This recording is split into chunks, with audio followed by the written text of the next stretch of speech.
Target acquired. Eagle 1, first strike. You have permission to engage the target.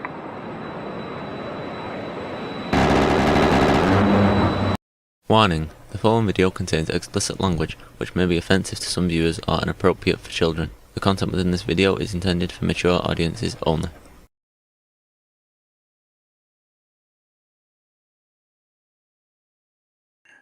All right, welcome back, ladies and gentlemen. Sorry about that little mic programming issue.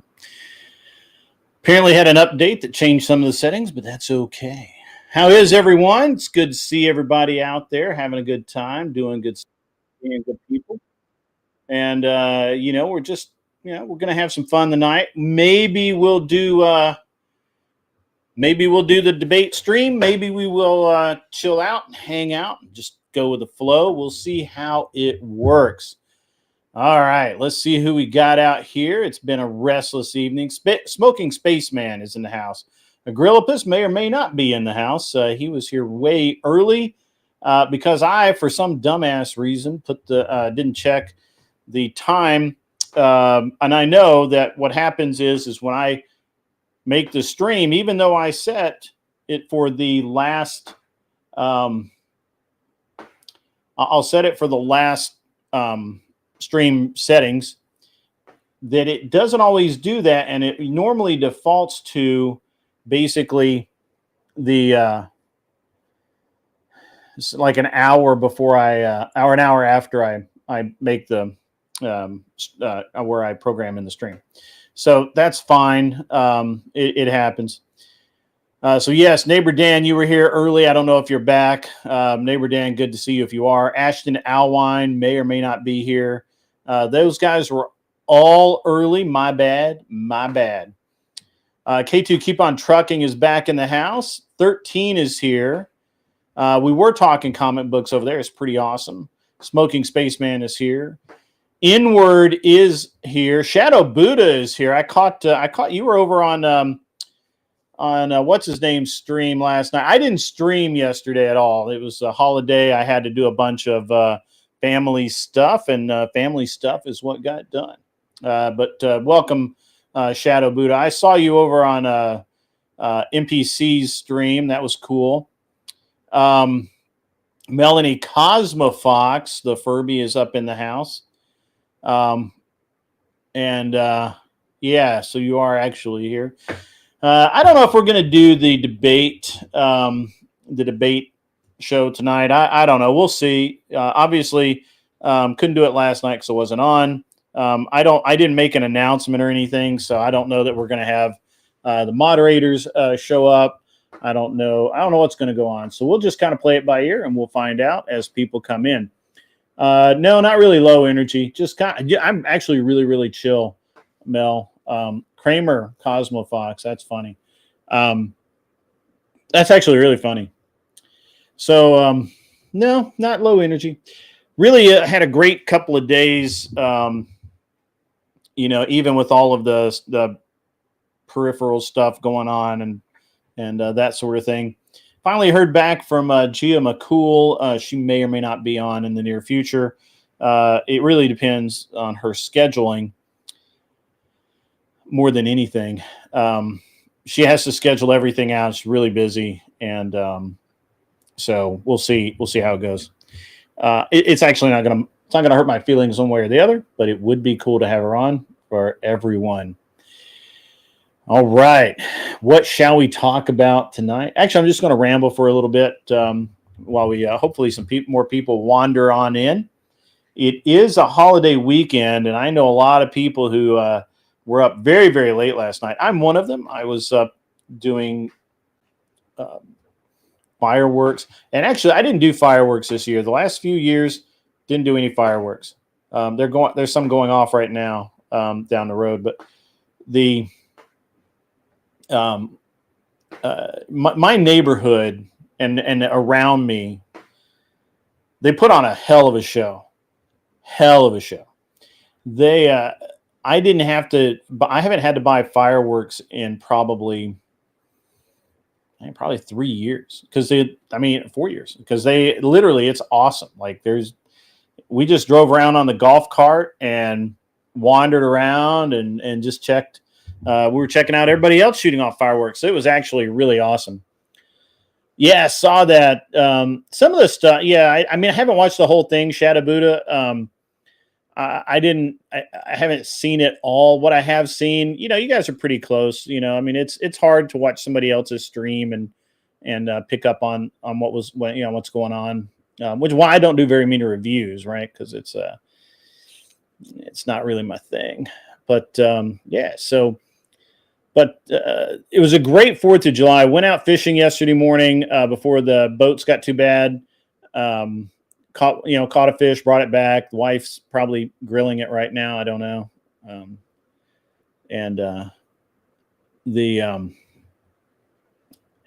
We can talk about that, Shadow Buddha. I'll be glad to talk about that. But yeah, I mean, yesterday was really cool. Did the barbecue thing, burgers. All kinds of barbecuable items were barbecued, grilled, roasted, all outside, open fire. It's a great day here in the great state of Tennessee, from my point of view. And a lot of my friends reached out to me from around the world, shockingly, and I haven't been very quiet lately on my social medias and even in just in person, I've not. There are people I haven't called in a few months. So they reached out. It was a holiday, and they felt like reaching out. It was good. It was a good time. Talk to people that I hadn't talked to in a while. So I've been keeping up with the Texas flood. I know that like 7 people died in the flood, which is tragic. It's pretty tragic. I know that. I mean, look. People, look, things happen, right? Like I was just reading one of my local fishing forums or clubs or whatever the fuck you want to call it. And there was some lady out boating yesterday that somehow got caught under the boat and was hung in the propeller. It's bad. It's bad. Passed, actually. How was my recent trip to China? I haven't been to China in several years. I was in Alaska. Shadow Buddha. I was in Alaska. Now we are supposed to go to China, but I haven't heard anything from my wife about when we're gonna do that. I think the scheduling's been affected by how busy we are trying to buy these companies. So. I don't know that what I can say about that really. A lot more than that. Smoking Spaceman. Wow, that's crazy. Yeah, I've talked about Alaska a lot. It's been pretty cool.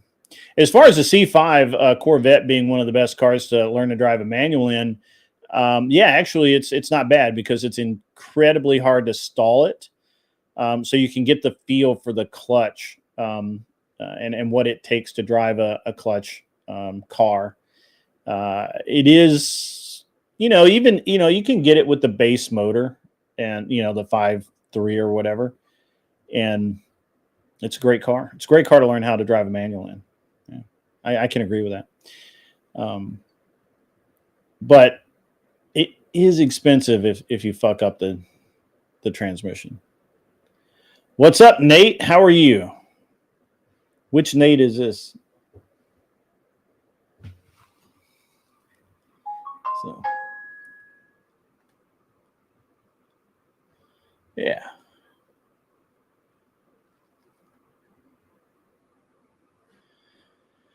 So anyway, yeah, we got a lot of stuff going on around here. I mean, holidays are holidays. The Nate that matters. That's funny. We have a lot of it. I've actually noticed that we have a lot of Nates in my audience for some reason. It's kind of interesting. But the trip to Alaska, was really cool. It was awesome. So it really worked out. So anyway, we went fishing yesterday, caught a few, brought one home. Hey, Mr. Mister, how are you? How's it going, buddy? Current casualties for the flood is up to 24. That's terrible. It's terrible. Here in Tennessee, we don't get that many floods because of our dam and our water management network. We have a series of dams that manage a lot of the flow. 32. That's even worse. We have a series of dams that manage a lot of the water runoff, and so where I'm at, we've almost never experienced an actual flood. We might have a road flood out. We may have a bridge get washed away or something like that. But as far as homes getting flooded, that's pretty rare. Now, obviously, not everywhere is like that. I just happen to be lucky enough to live where it's really not an issue.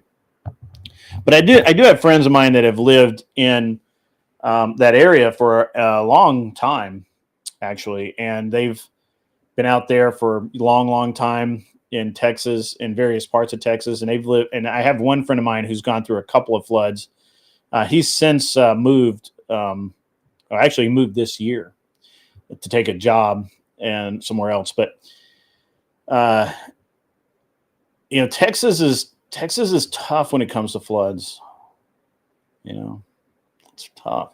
A lot of flood cars come out of Texas because they just don't have the runoff management. They don't have the impoundments. Yeah. The TVA and the U.S. Army Corps of Engineers they keep us pretty safe here. We're very lucky to have that. Unfortunately, not every area is lucky to have that or can have that. We're very lucky in that we have massive impoundments where it can easily take all of the water, all of the runoff. Now that said, I've got like the parking lot where I normally launch my boat. I've been there and seen the parking lot completely underwater, right? Like I've gone to the lake and seen the lake level so high that the fishing docks were ripped loose. That just happened a couple of years ago. And so it's, it's not perfect. We don't have a perfect system, but again, this is just Mother Nature reminding us that we're pretty fucking insignificant and human life is fleeting. So value every single moment of every single day, because you never know. You never know at all. That's why I limit the number of people that I am really, really good friends with, and I take care of all the people that I care about, because things happen. You bought a C5 base at 80,000 miles. And when I did research, I was surprised at how much money it is just to remove the trans to fix simple things. That's right. Yep. Hope I don't encounter that for a while. Yeah, it'd be good. Do that. Right. Hurricane Sandy was tough, man. Tough. That was rough, man. It was rough. But Sandy was rough for not just New York, but see, New York rarely ever gets touched, right? Like New York's doesn't get hurt doesn't get that much damage. And thank you, Mr. Boulay. Mr. Boulay in the Department of Numismatics donated $20 super chat. As the concierge of the Continental, I remind the chat that some things in life aren't free, like this live stream. Thank you so much, Mr. Boulay. It is great to have Mr. Boulay back in the channel more. He has been working very, very hard, keeping our national defense system humming along and supporting that military-industrial complex that we all love so much. Mr. Boulay is a man among men. He has just become, I've been informed that he has become monetized. Is that correct, Mr. Boulay? Are you monetized now?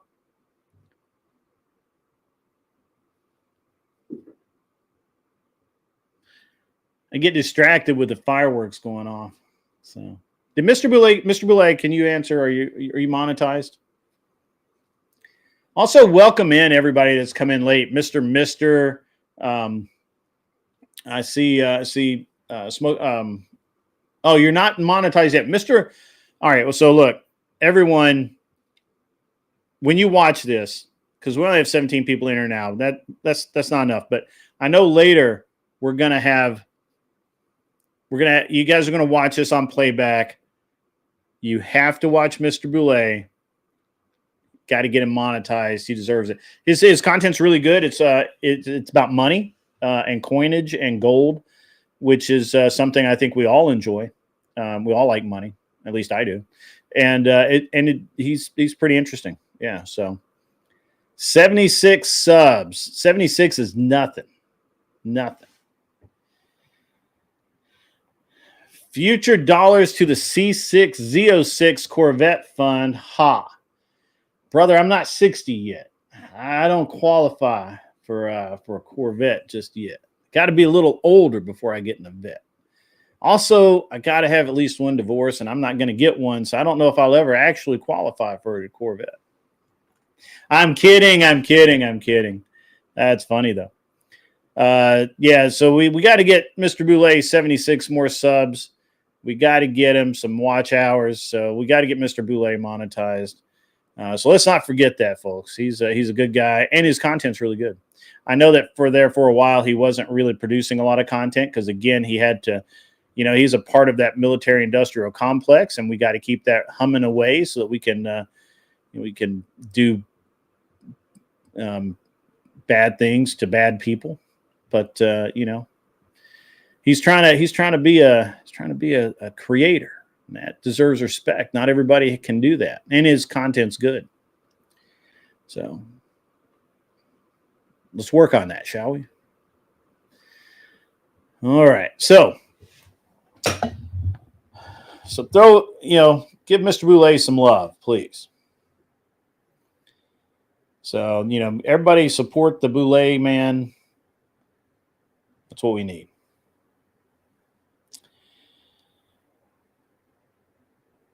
So as I was saying earlier, I don't know what we're going to do tonight. I don't know if I want to do the debate show. I don't know if I want to just bring some people up and jabber and bullshit. I don't know if I want to monologue for the next 2.5 hours and just be a dick. Yeah.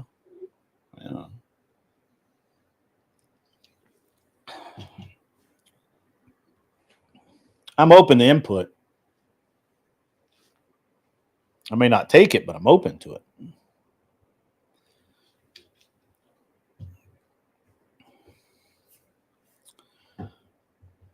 All right. So, at any rate, guys, we're doing a bang up job on this channel of resurrecting, or at least pushing it back to where it was. And so I'm glad for each and every person here, and I'm glad you guys showed up. Everyone's up in arms over the alligator Alcatraz. I was going to pay for that debate prompt. Unfortunately, I don't know that I didn't make an announcement, Mr. I didn't make an announcement earlier in the week that we would move the debate night to tonight. But we'll do that.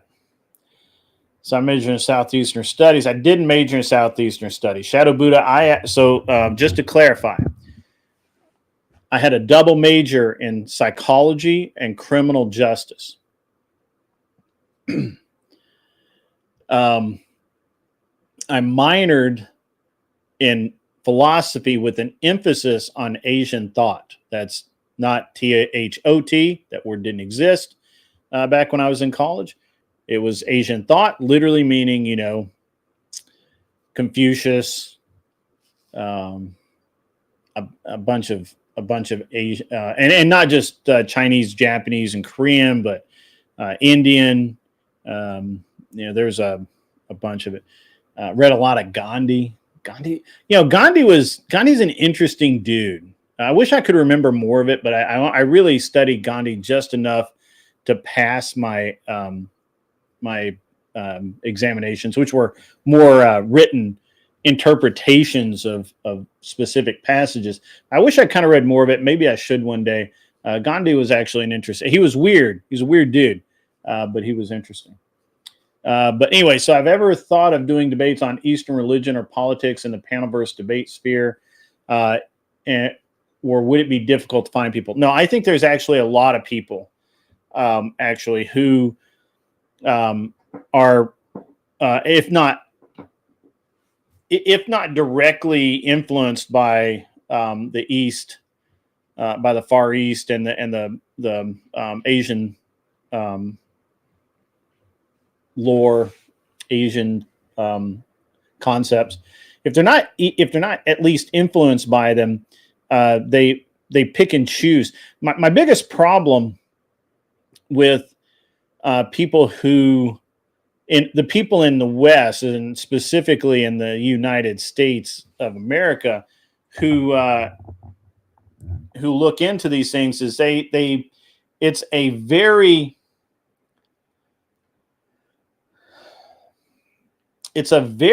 surface level understanding, and it's insulting the way that they pick and choose the mantras and the philosophies. It's like an all you can eat buffet of nonsense, and I never liked it, and I always thought it was really bad.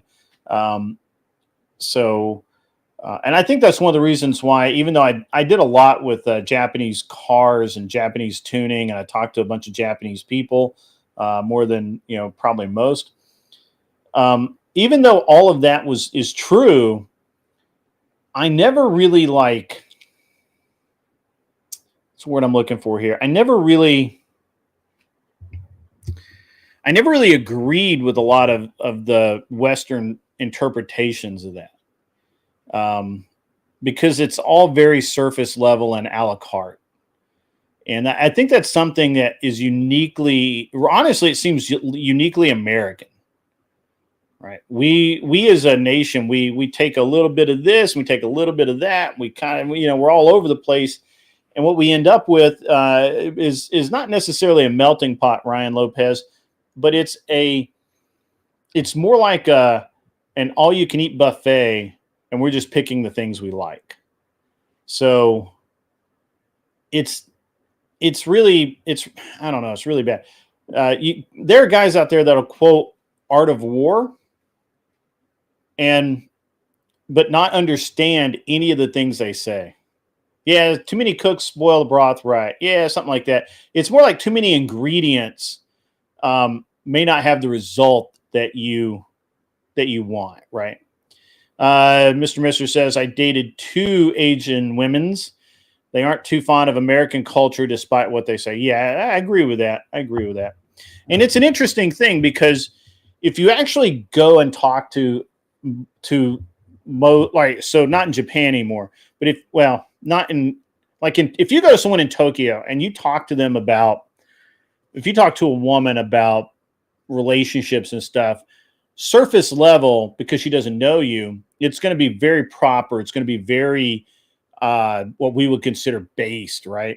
But the reality is that if you watch her, if you get to know her, she's fucking degenerate, probably, right? Like, she's probably dating 3 dudes, or maybe even taking money for sex or something like that. So that's weird. And then you move outside and you get into more of that really truly traditional, submissive, all that kind of stuff. But really especially in Japan, a lot of and even, China too, a lot, especially in the cities, that the culture has become very westernized, and it's not as bad as here, thankfully. But it is, to someone like my wife goes back to China, she sees it for what it is. Ryan Lopez, if you challenge a Japanese person to a kung fu fight, they would use karate, because kung fu is Chinese, karate is Japanese. So that's what would happen there.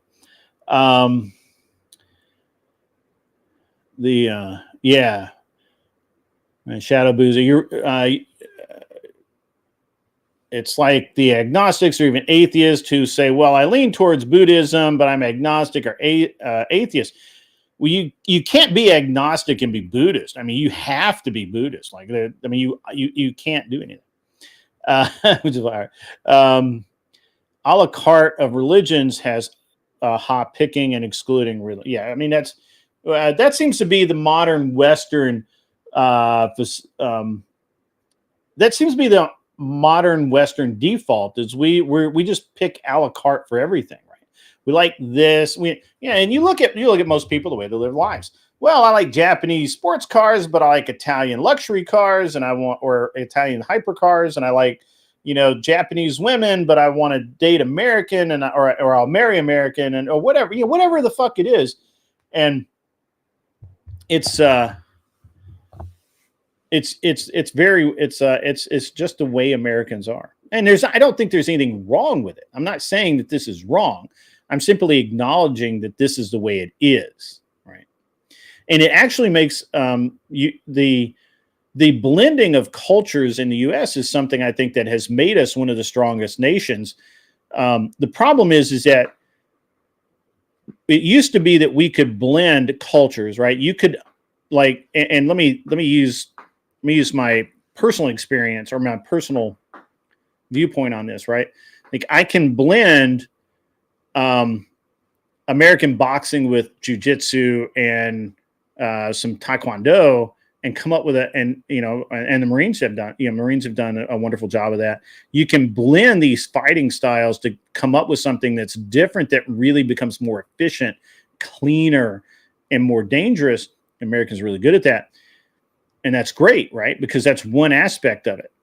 And then still have, the American sensibilities, a sense of nationalism, a sense of everything else. But what a lot of people do, my observation, again, look, I'm not saying that I'm the end all be all, I'm the most knowledgeable. I'm just saying my observation over the last few decades is people go into this where they submerge themselves in a culture they don't actually even understand. And I see this a lot in the car world where they're like, they drive a Japanese car, they get Japanese kanji letters tattooed on their arm or their back or their fucking whatever. They wear Japanese clothes, they shop and they eat in the Japanese restaurants, but they're American. And at the end of the day, they've lost their own sense of nationality, and they would never be accepted in Japan. So it becomes this very strange outsider sort of deal. And I just think that I think that we can do better. I think that we should do better. I think that acknowledging that other cultures have great things about them, right? And it used to be, like French, you wanted to, what was it? There used to be a saying about this. You wanted to, what was it? There used to be a saying in polite society, or not polite society, but in like college or whatever. You wanted to drink like an Irishman, fuck like a Frenchman, fight like a fight like an American, and you just wanted to have all of these this kind of mix, right? But at the end of the day, you're still your nationality, the thing that you stand for is American. And of course, around July 4th, I always think about that because there are so many people that are trying to undermine our national sense of self. And and it's bad. It's just bad. You saw on Instagram, and you saw an Instagram of Subaru BRZ owners swapping LS1 engines. Carmine of Kid. Yeah, definitely American culture. Yeah, absolutely. We do that. Well, all cultures do it, but Americans have a very specific style. And I guess what I'm saying is that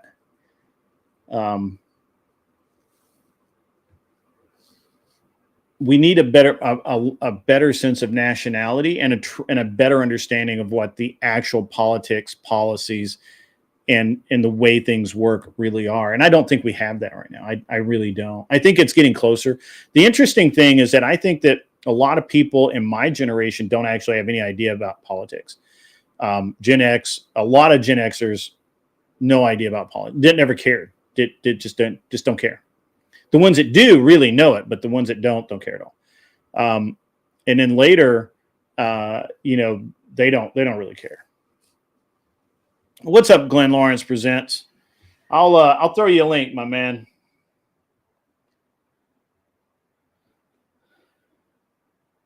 It's just we're gonna do this as a chill stream tonight, guys. We're just gonna chill the fuck out.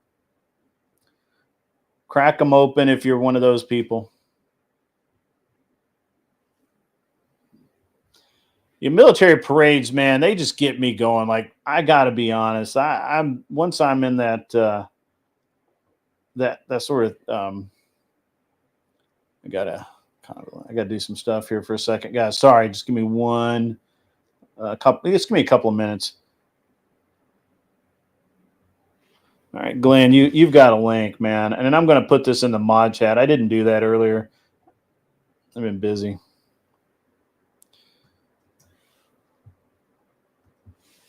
There we go. All right, cool, man, cool. Yeah, I like the military parade. I like going to the air shows when the fighters go over. That's pretty fucking awesome.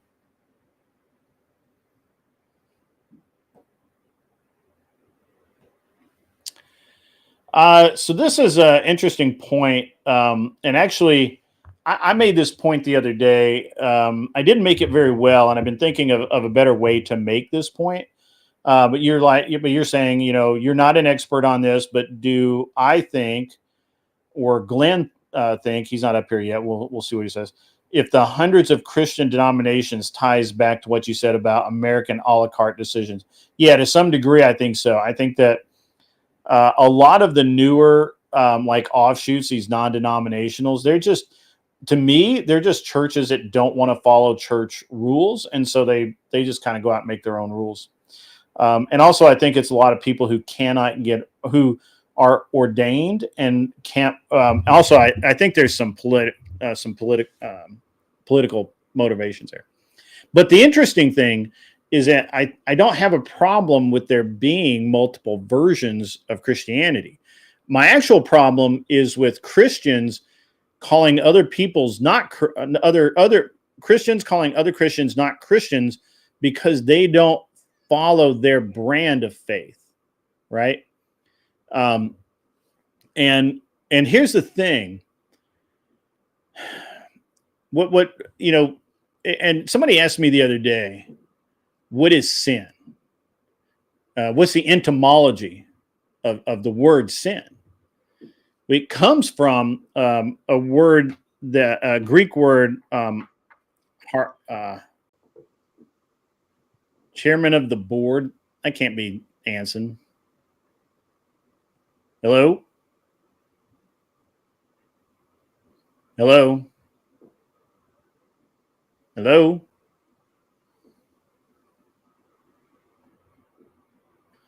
I think he's having issues. Anson, if that's you, cam up real quick. Let me know it's you. Anyway, guys, so my issue with all of this stuff is, if you're all right, all right, the etymology of the word sin is from a Greek word, and I cannot fucking pronounce it. But sorry, guys, I gotta type for a second.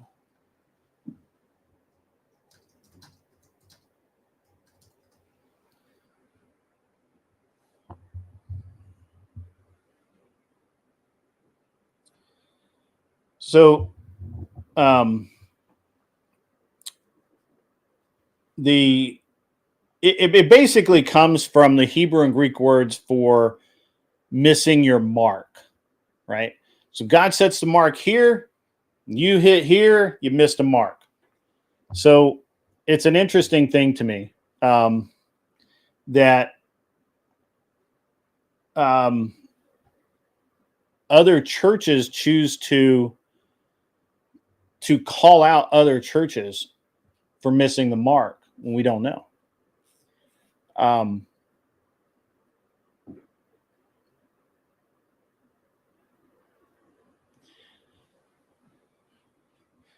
Let's see. Do I think with so many variations of tribalism and ultimately conflict? Why? If you're being a good Christian, even if I'll grant that it's tribalist, right? So let's just grant that you're in your tribe and I'm in my tribe and somebody else is in their tribe. why is there conflict if we're Christians? If as a Christian you believe that you should accept people, right?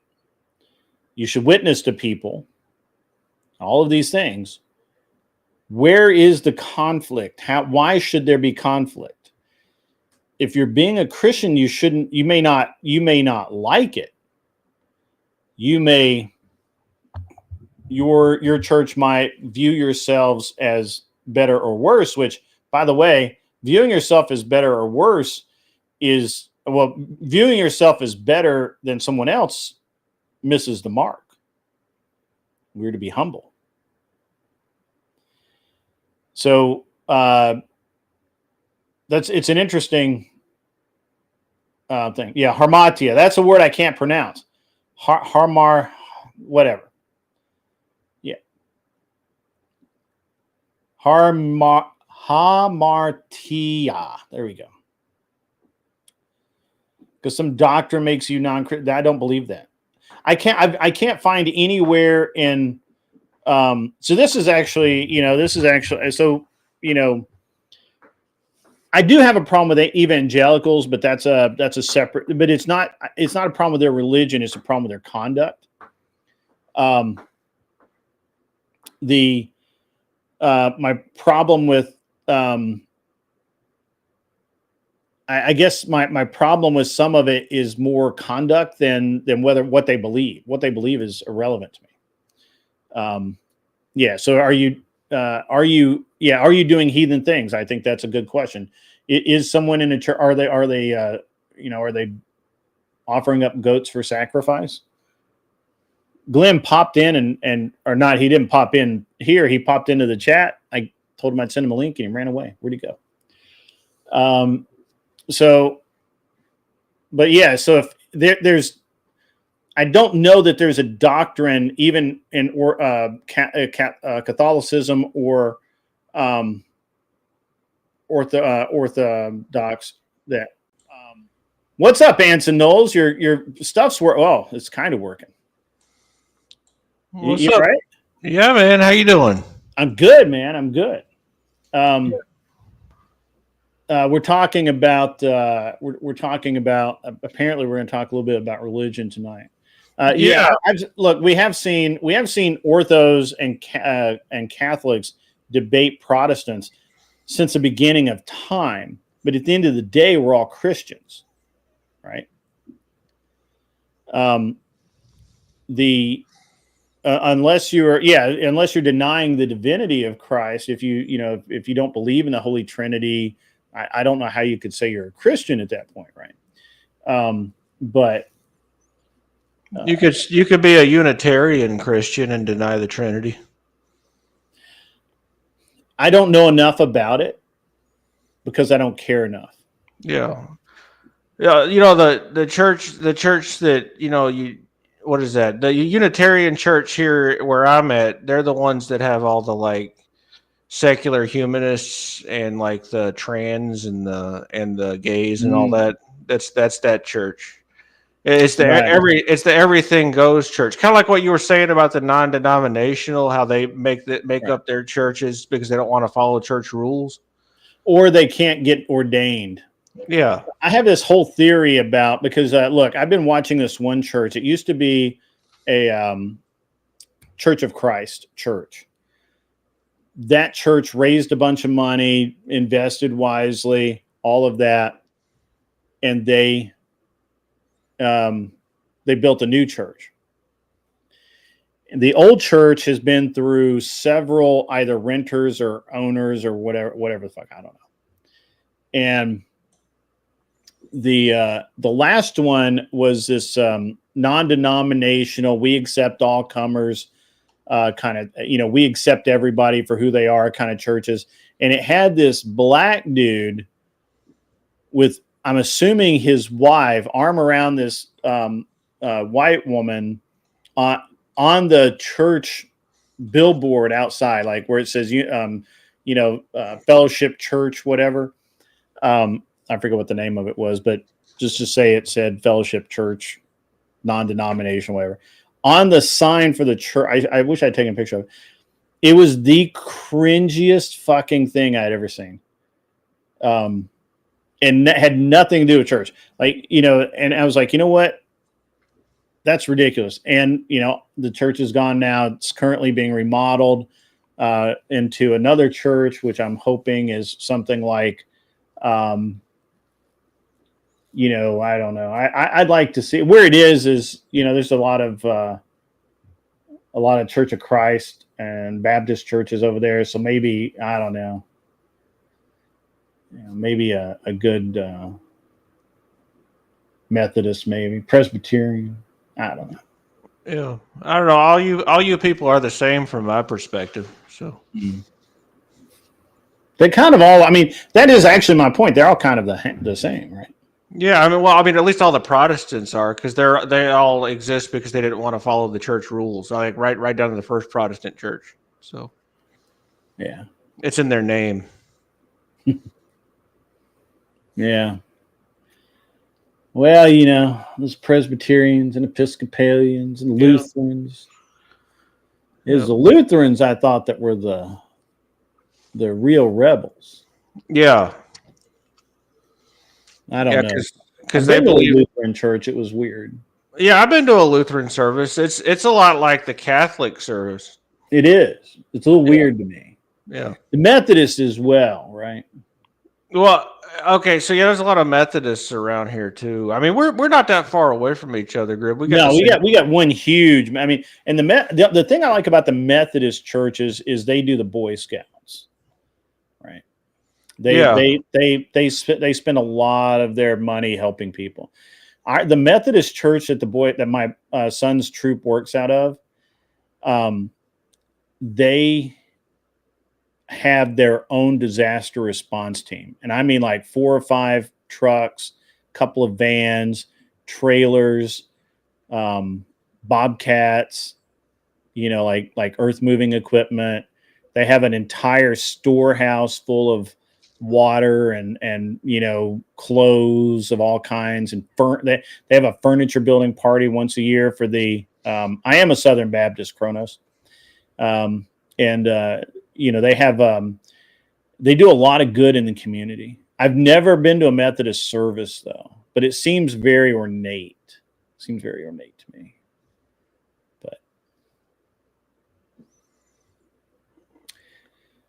But Southern Baptists used to not have the song and dance. That's a new thing. That's actually, I'm having a problem with that in the church I've been a member of for like 40 odd years. I actually talked about it to the point where I'm not talking about it anymore. I'm just kind of like apathetic, right? I don't know how better to handle it, but it's, I really dislike the rock show kind of feeling that my historic Baptist church has kind of turned to. Yeah, you sound like my mama. She's the same way. She likes the traditional Southern Baptist service, and she says the same exact thing you just said. The whole rock show thing. She don't go there for that. Yeah, I have no problem. I didn't have so I went to a Church of Christ, right, where they have no music in the church, singing but no music, right. And so I went to that, and I thought, and I actually didn't notice that much difference, right? I went to, but so I had, obviously I'd been out of town for like 10 years. And so I'll go to my church when I get back, and I know it has changed. Obviously, things are always changing, and they had actually added on some stuff, and they'd grown a little bit. And the biggest departure was the way that they had set up the congregation hall, right? And it, during service, they had a band, like a stage, like I was in a bar, right? Like I was in a big club. and they had this stage, and I'd never seen a guitar and drum set in a Baptist church. I'd never seen it. And so I thought it was just like a special thing, but no, it's pretty much every week. Now they don't allow, obviously we don't allow female pastors, but I did notice that a growing number of prayers are being led by women. The opening and closing prayers used to be led by deacons and deacons only, or men who were, had been working with the pastor on a project or something like that. But I have noticed those changes, and I'm not super happy about them. Well, did you raise a complaint? Well, I talked to the pastor about it, right? And I said, hey, I know that I've been away for a while, and things always change, and I was like, what is going on? Was that and I'm like, is this the way it's, is this just the way you're doing things now? He said, well, we're trying to attract the younger people. And it's, well,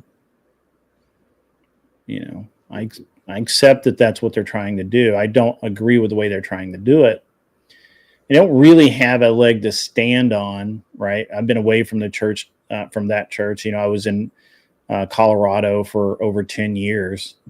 So it's not like I could say, like, as an active member that I disagreed with it, but I was very, as one of the longest time members, I was pretty, I felt like they should have listened a little more. I don't know. I feel like that it's kind of moving back the other direction. But I haven't, honestly, I don't have time to go on, to the Sunday morning service as much as I'd like to. So I don't get to see it. So I don't know if the Sunday morning service is always the way it is. I'm not happy about it. I'm not ready to go full Church of Christ, no singing, no music in church, no dancing, none of that. I'm not there yet, but I mean, I understand.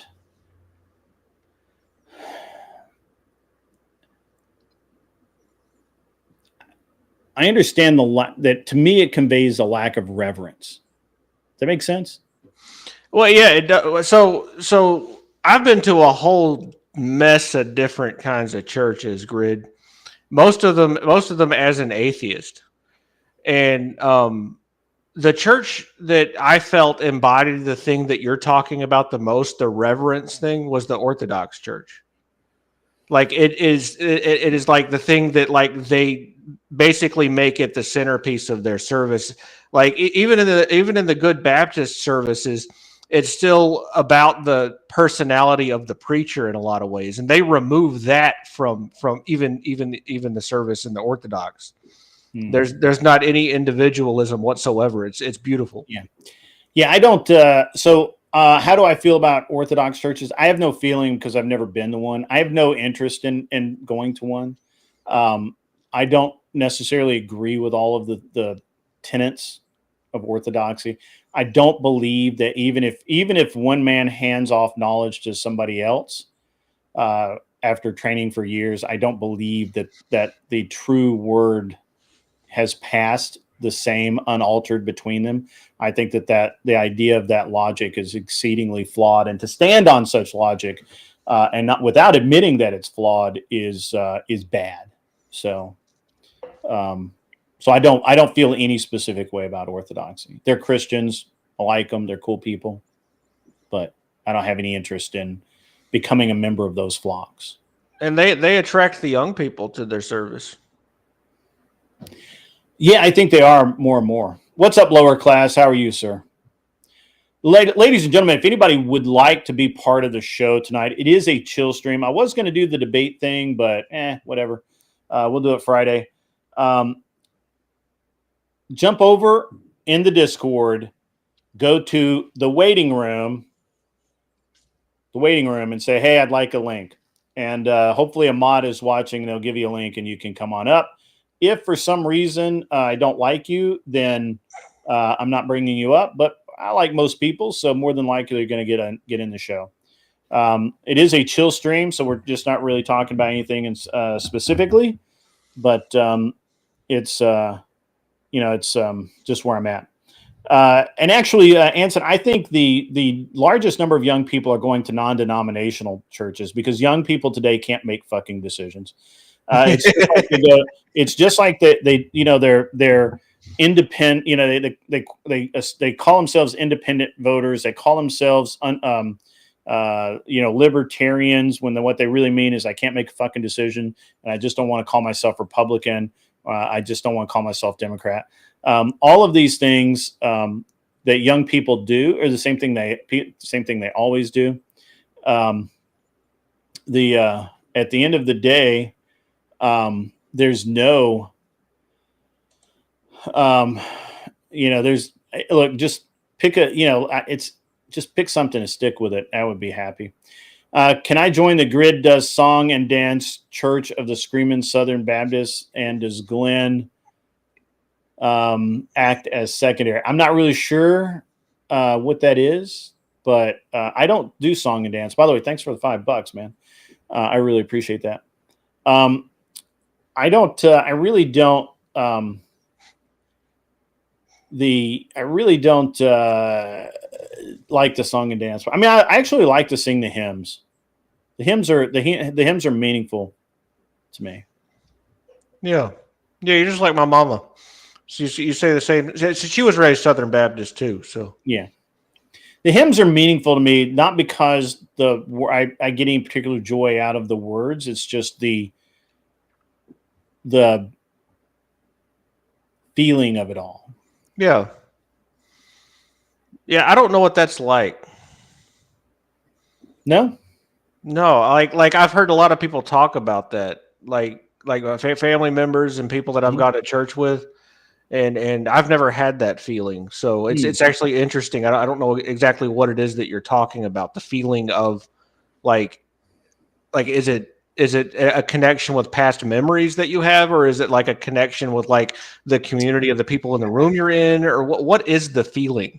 You ever read a passage of poetry? You probably have. Most miscreants haven't today, but have you ever read a piece of poetry and it was just like 5 or 6 lines and it just snapped you? It's just like it got you, right? And you just sat there and you just thought about it, or maybe even you were moved to like a dampness in the corner of the eyes, like almost the beginning of a feeling, right? Mm-hmm.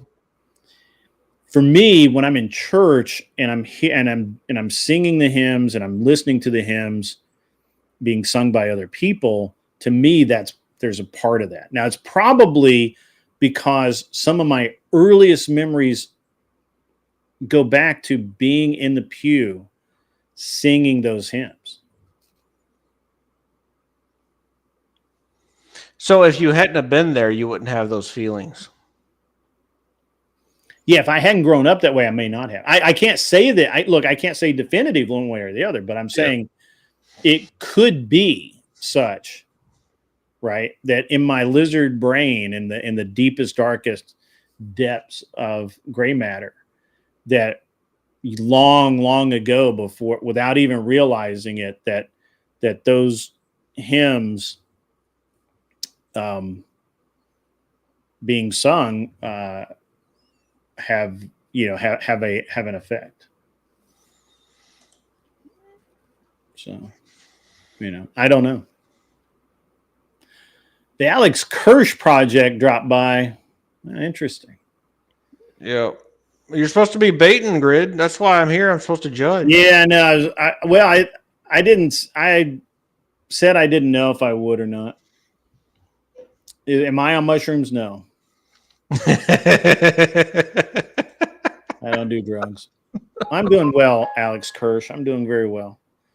I'm very relaxed. I've been very relaxed all week. Like I got out on the boat a lot, Arthur Dice says many of our traditional hymns were set to drinking songs by Martin Luther, and at the time, many people objected to using common music, but he wanted to appeal to the common people.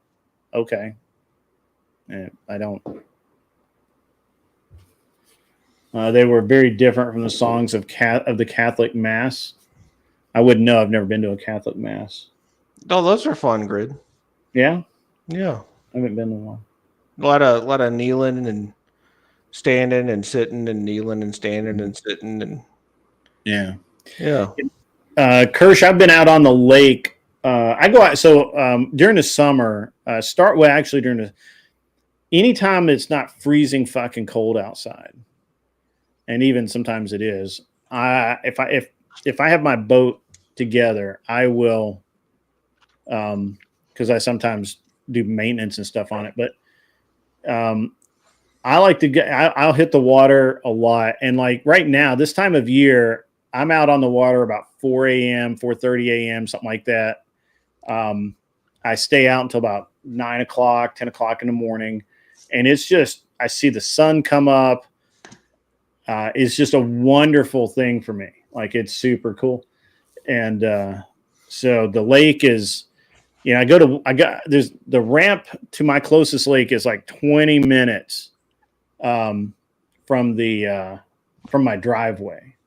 So I literally just like, I'm done. And I'm out there fishing. I have a great time. It's probably the most relaxing thing that I get to do. So yeah, you never take a Baptist fishing. Why is that? Well, they'll drink all your beer. Oh, that's interesting. I never heard that.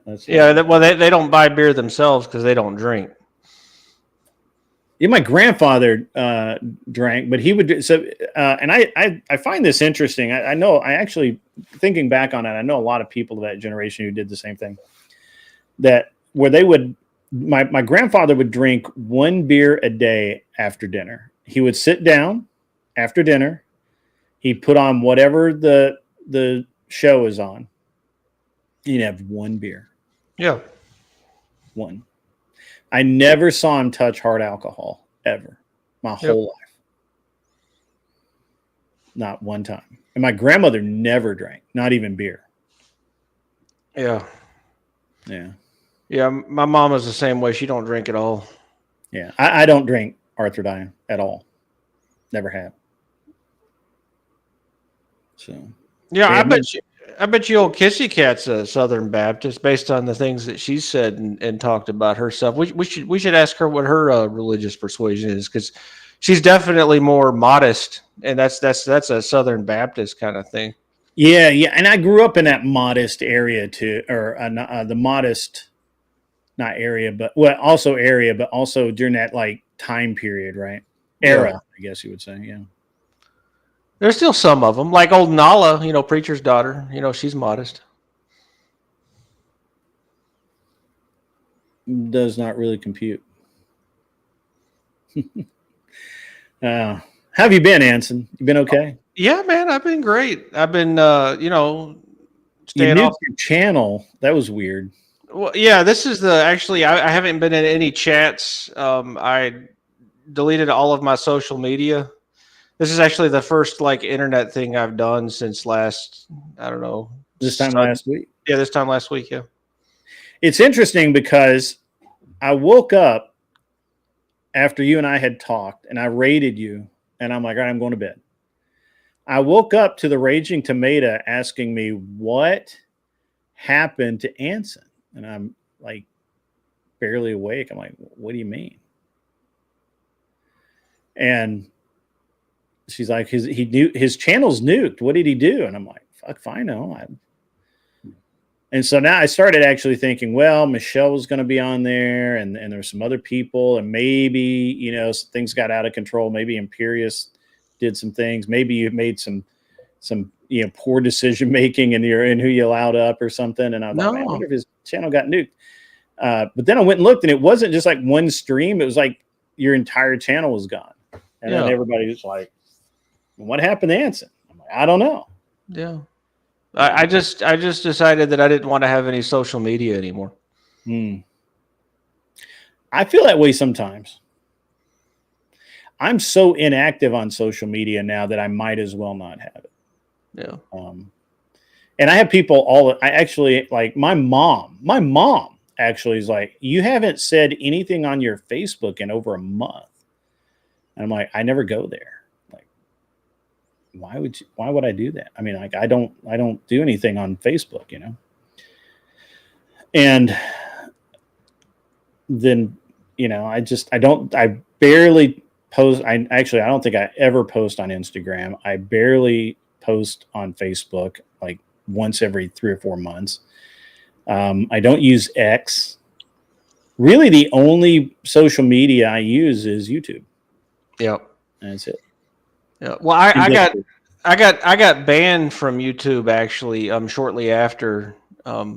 Shortly after that, so I can't get a channel right now, even if I wanted to. You got banned?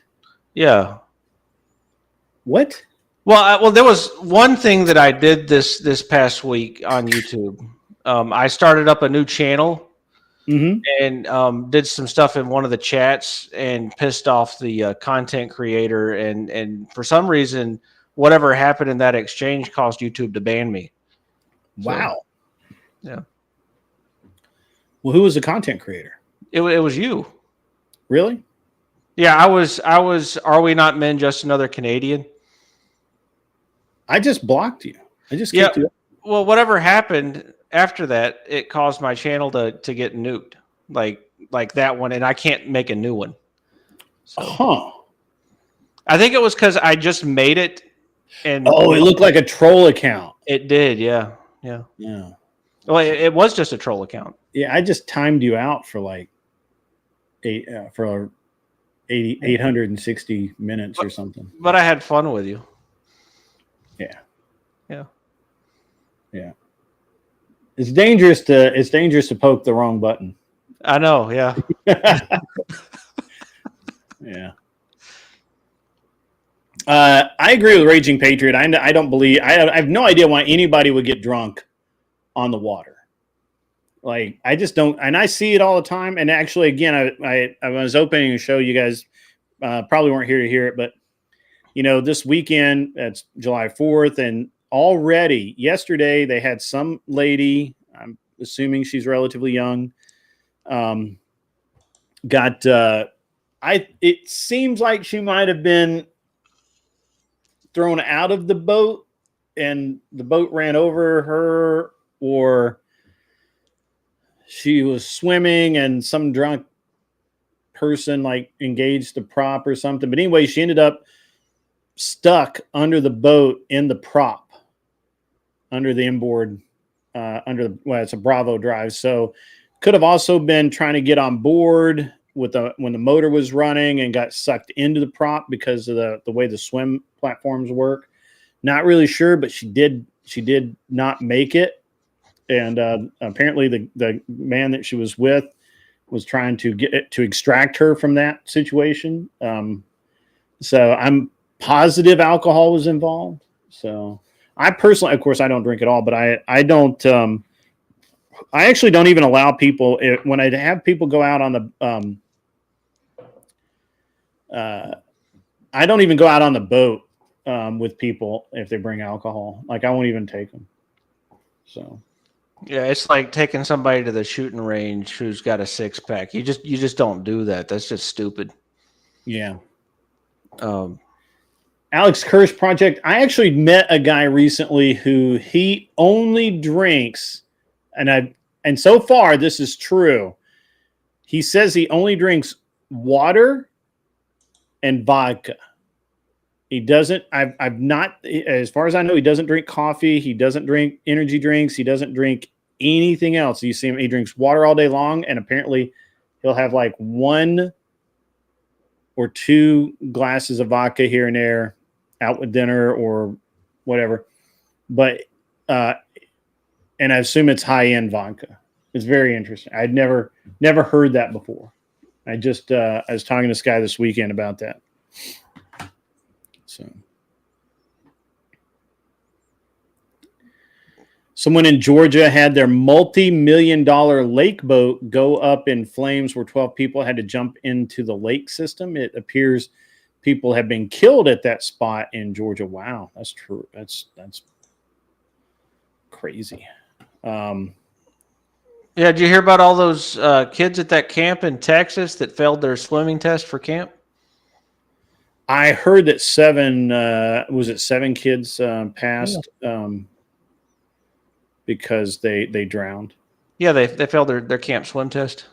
Yeah, I don't think it was camp though. It was. I thought it was a. It was a camp. It was like a Christian camp. Okay. I didn't think. I maybe I didn't read far enough. So. Yeah. Death toll is 47 now in Texas. Yeah.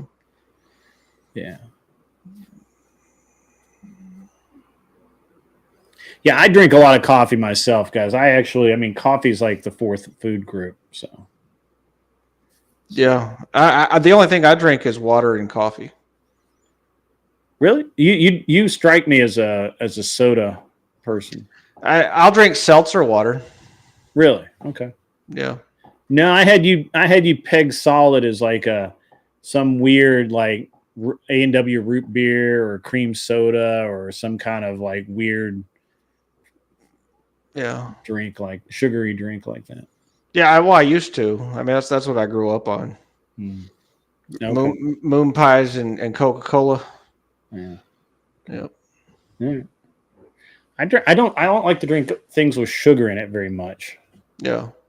Well, I drink my coffee black. That's the only way to drink coffee. How you like your coffee, man?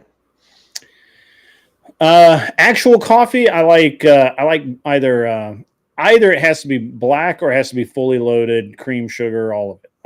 Like there's no like I've watched people who just put sugar in or just put cream in. My wife does that. My wife does she'll drink it black or black with cream, which I call an Americano or whatever. Americano is really good. It's basically coffee. It's the espresso with water in it, hot water, and it's real good. Yeah, it's espresso with hot water added, and then milk. It's a milk coffee. So yeah, well, you can get Americano. You can get Americano without it. That's true. Yeah. But I either have to have it either absolutely straight up or fully loaded, not nothing in between. And then I like I've kind of gotten away from actual just black coffee. I like espresso, but usually it's a cappuccino. I have a cappuccino machine, so I really, really like that. You know what's really good is a black coffee with like 4 shots of espresso in it. So it's like I think they call that a heart attack. Yeah, it's well, I think they called it a red eye when I ordered it at Starbucks.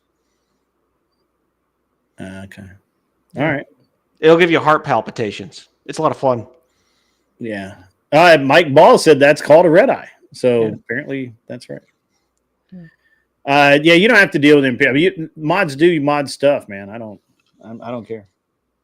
Yeah, he was saying some stuff to me earlier in the chat about how I wanted to do something with somebody's somewhere with my finger, and yeah, I'm guilty. I mean, I am the kind of guy that wants to do that sort of stuff. So I mean, I'm not one to argue with him.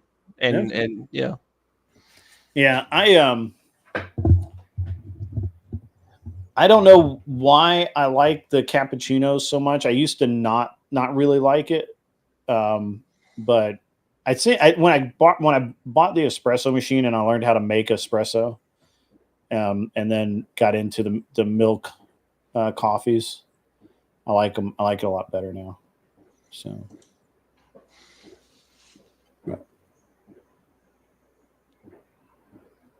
yeah.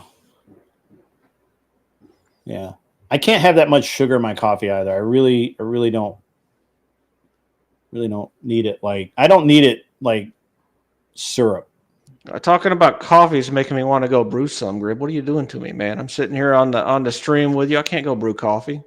Come on now. You can't. No, well, I mean I can, but I mean I'll have to get up. That's bad TV. It is bad. It is bad TV. It's bad radio. Is what it is. Have you heard about this deal with Jess White that's been happening since you've been gone? Wait, is her and Are We Not Men having a baby together? I mean, that would be funny, but no. Oh, well, I will continue to guess more outlandish things than that. Are her Really, it's and, boring. It's boring as shit, to be oh, honest with you. her and Are We Not Men are causing problems with other people's channels? Yes, yes, that's kind of what it is. What I've now heard is that I haven't heard it. I have been informed by multiple people that they have been on other streams or in other streams, like this watching, and they have been messaged or DM'd or otherwise engaged by Jess and or Are We Not Men, and basically bullied about coming to, basically, why do you go to Grid One show? Why aren't you coming to ours? We're better than he is. Blah blah blah blah blah. And kind of bullshitty, right? Like kind of fucked up, kind of weird. Well, I mean, what is it? Getting audience is a contact sport. I mean, there's a bunch of different ways. Apparently, you just can't be good at your job and have people come here, right? Yeah. Well, I mean, there's multiple ways to do it, Grid. Josie up in the house. I don't know if I still. I don't know what your Discord is anymore, Josie. Message me so I can send you a link. You can pop up.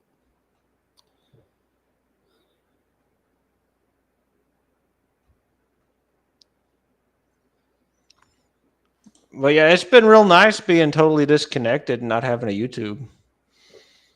I like to disconnect. I think that's something else that people do not understand about me is when I'm not on here, I'm completely disconnected usually. Yep. I'm either on here and paying attention or I am not. I'm actually really surprised Kinetic Kel hasn't been on. Yeah, she's a hoot, Grid. I knew you would like her.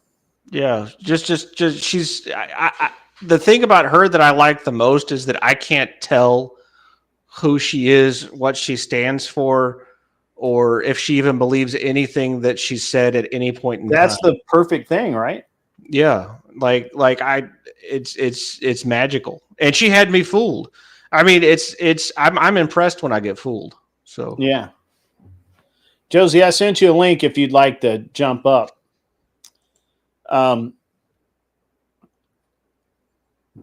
Yeah, so I don't get it.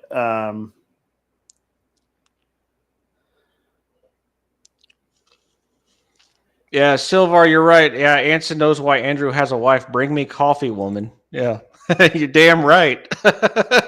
Bring me coffee, woman.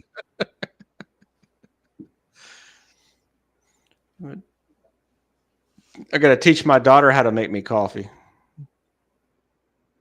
Yeah. That's what kids are for. I made my son knows how to make coffee. Yeah. I had that like thing happen. My son loves coffee, by the way. So far they have hiked 48 miles out of the 70 that they're going to hike. That's wild. Isn't it?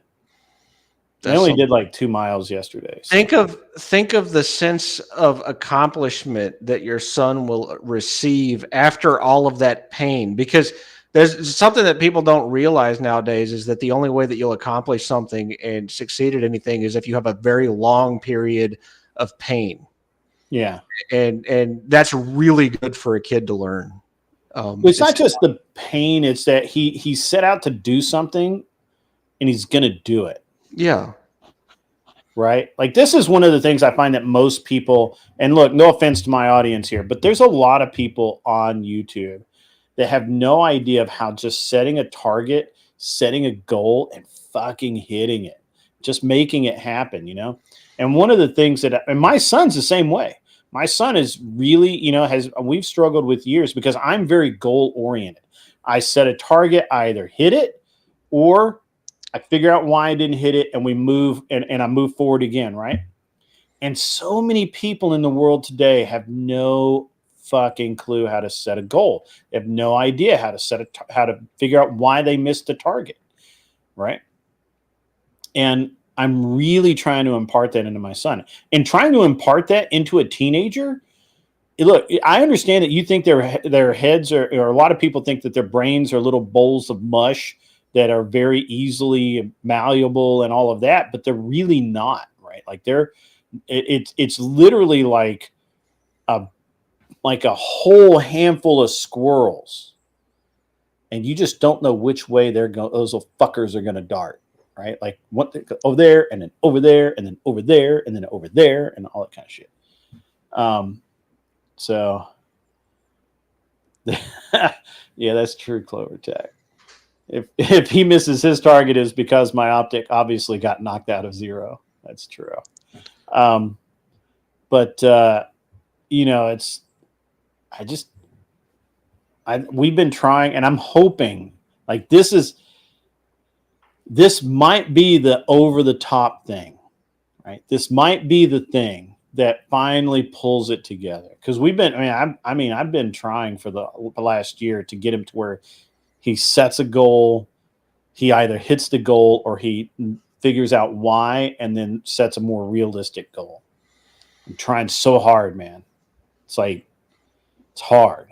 It's hard. Now, a lot of people don't even give a shit anymore. Josie Lassard, how the hell are you? Testing, attention, please. You have our attention. How you been? It's working fine, the sound? It is working fine. How have you been? Tired. How about you? You know, man, just busy. Got a lot of stuff going on.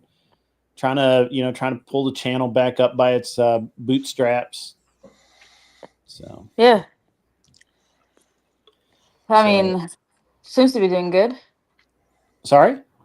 It seems to be doing good. You know, we're coming back. You know, I don't know. I think we've talked since then. Maybe I've mentioned it, maybe not. But I had like I kind of felt like we had made it back in like September, right? Because we were constantly or consistently getting over 100 viewers, you know, or right in between 80 and 120, right? Like it could, you know how these things swing, yeah. Right? But we're getting good viewers on the night shows. We were getting 40 to 50 people during the daytime. Donos were going well. Everything was going pretty well. And then it just basically like right around the end of November, maybe the middle of November, it just like, and yeah, same here. It was a disaster. That November and December, I had it up where the sun don't shine, man. Michelle said that, you know, she felt like I'd been shadow banned. And I think that maybe I was for maybe like a week or two, something like that. But I think what really happened is I did something to really piss off the algorithm. Like, I don't know whether, you know, I said some stuff I shouldn't have said, or I think I know, because I remember that's when you started advertising campaigns. And I recall like a long time ago for one of my channels, I tried paid advertising just to pretty much test it out. And I noticed that once like your video reaches a certain amount of views, or like you get that boost from that advertising campaign, once you run out of money, your views and your reach goes down like drastically because they want you to buy more, right? It was a couple of months after I did that. So I did the ad campaign in like June, about this time last year, about June or July. And that went until probably, I mean, it was only a 28-day campaign, whatever. So that's a long campaign. Like I don't do more than like a few days, if anything. Like I don't put in like big numbers, but I recall I was just trying it out. I was trying it out. I mean, it did result in some views, but it was so November would have been quite a while after that, but it was just really interesting how it, and people were saying I wasn't coming up in their it wasn't coming up in their alerts. They weren't getting notifications. There was nothing. A lot of people who had subscriptions said that even when they searched a channel, it didn't pull it up. And then, so I just think the algorithm, I did something to piss the algorithm off. Whether I platformed somebody maybe I shouldn't have, or somebody filed a complaint that, didn't get turned into me, but, whatever. And it, I don't know. So, but we're recovering from that finally. We've been getting closer to the, we've been getting closer to like 50 live viewers for most shows. And I said this one's going to be a little messed up since I didn't do the debate show last night. But we've been getting closer to 50 per show, which, I need to get. I don't know if that's good or bad for the summer right now, but I really wanted to. At least I think I'm getting more into the algorithm. Your chat is moving. Sorry? Your chat is moving. The audience is engaging. I would say like you're better off if you building. Look, yeah, you're better off building like genuine long-term relationship with 50 people that really care and will follow you no matter what type of content you decide to do, versus 200 people that they just come because, like, yeah. you're way better off with that. I agree. I think part of the other thing I think is, I'm still not convinced that that people are able to actually see the show pop up all the time. Because and I'll tell you what really makes me wonder, right? I'll have 50 people live, and I'll look at the views, and I'll have 1,000 views. And big and pretty good watch hours. And I'm like, are people really watching it on the VOD more than they are in the live? Maybe. Sometimes they have it playing in the back, yeah. Yeah, maybe. So I don't know. And honestly, right now I don't even care. Like, I'm cruising along. The show's the show. I need to make some changes. I know some of the changes I need to make, and I just haven't made them yet. We're trying to get some people to a little bit different format, that kind of thing. It'll be cool. We're going to get there. And I agree. I'd rather have 100 people or 50 people or whatever that are like diehard than, people who subscribe and then never actually tune in again. So, Yeah, because then if you get banned from YouTube after that, like those 50 people, they're gonna go wherever you go, and the odds of them, like, let's say if you wanted to put a paywall, like a $5 a month paywall, I don't know. yeah. Those 50 people, if they're like actually like real P1 audience, they'll pay that $5. Like those 200 random people that just want to listen to your stuff to have background noise, like they don't care. They're not gonna follow you if you get banned off YouTube. Like, right. so, Well, it's interesting you say that, because one of the more interesting metrics that I look at is, I really look at the watch hours. I really look at how many people, how the show turns over, and so I have a pretty good. But one of the key things back when all this started happening is like I was at like 14,300 or 400. Like I was getting pretty close to 15,000 subs, and then when that happened back in like November or whatever it was, I lost 100 subs in a day, and basically within an hour or so. And I was like, well, I don't they could be bad accounts that YouTube kicked. And that may have been something too. They could have been advertiser accounts or some kind of monitoring account for marketers or something like that, and YouTube just kicked them, and that could have hurt me in the algorithm. So I don't know. I'm just I'm just doing what I'm doing. Yeah, it happens often. It's not something that affects you in the algorithm. I think I remember I have, because I got some automations right now, and right now. So I have one that is running on Grok and the other one is running on ChatGPT. And what they both have, hold on, let me check. Um, I remember I saw something and I keep forgetting that I have to bring that up. I keep forgetting. It's been like Mhm. almost fucking 6 months. There was a time, it says you mentioned something. Um, hold on, this in the transcript. Oh yeah, a 14 years old, that's a full grown adult. And that both highlighted in red in both AIs.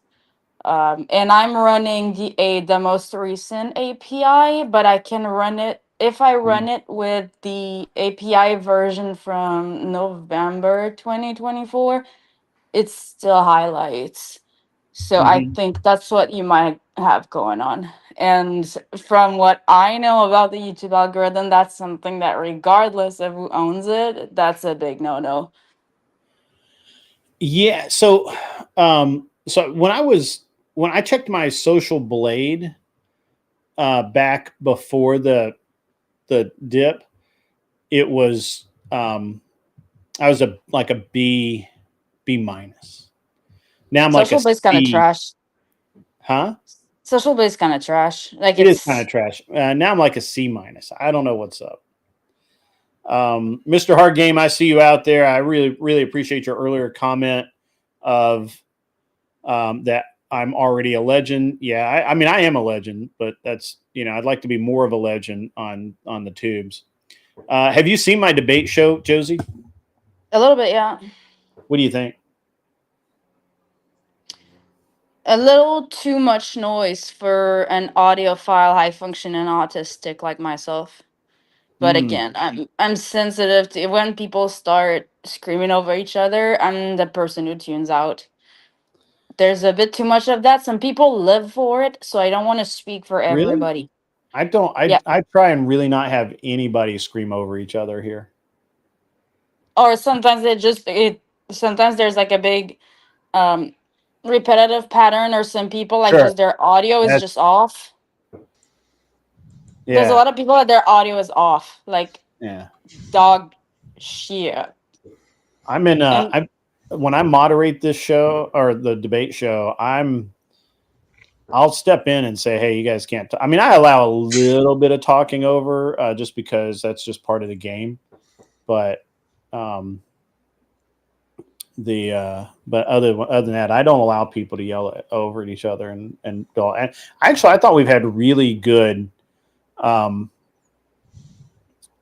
I feel like I've been doing really good about keeping or the channel. The debates themselves have been really good debates where they're not just yelling at each other and devolving into nonsense. So, but maybe when you tuned in, we were having one of those special guests. So yeah, no, it's possible. And again, like I'm very I because know. I've been more onto like spaces on X. I've just been like focused more on that because for some reason they have like the least restrictive algorithm. So like there's this thing with like most algorithm, what they're going to do is to segregate you based off of your social quote unquote social status class. Okay, so Mm, if let's say you're like you're never going to come across it like across a situation where you could be in a room talking to like a politician out of freaking nowhere, right? If you've noticed that on most platform, it's going to be like that.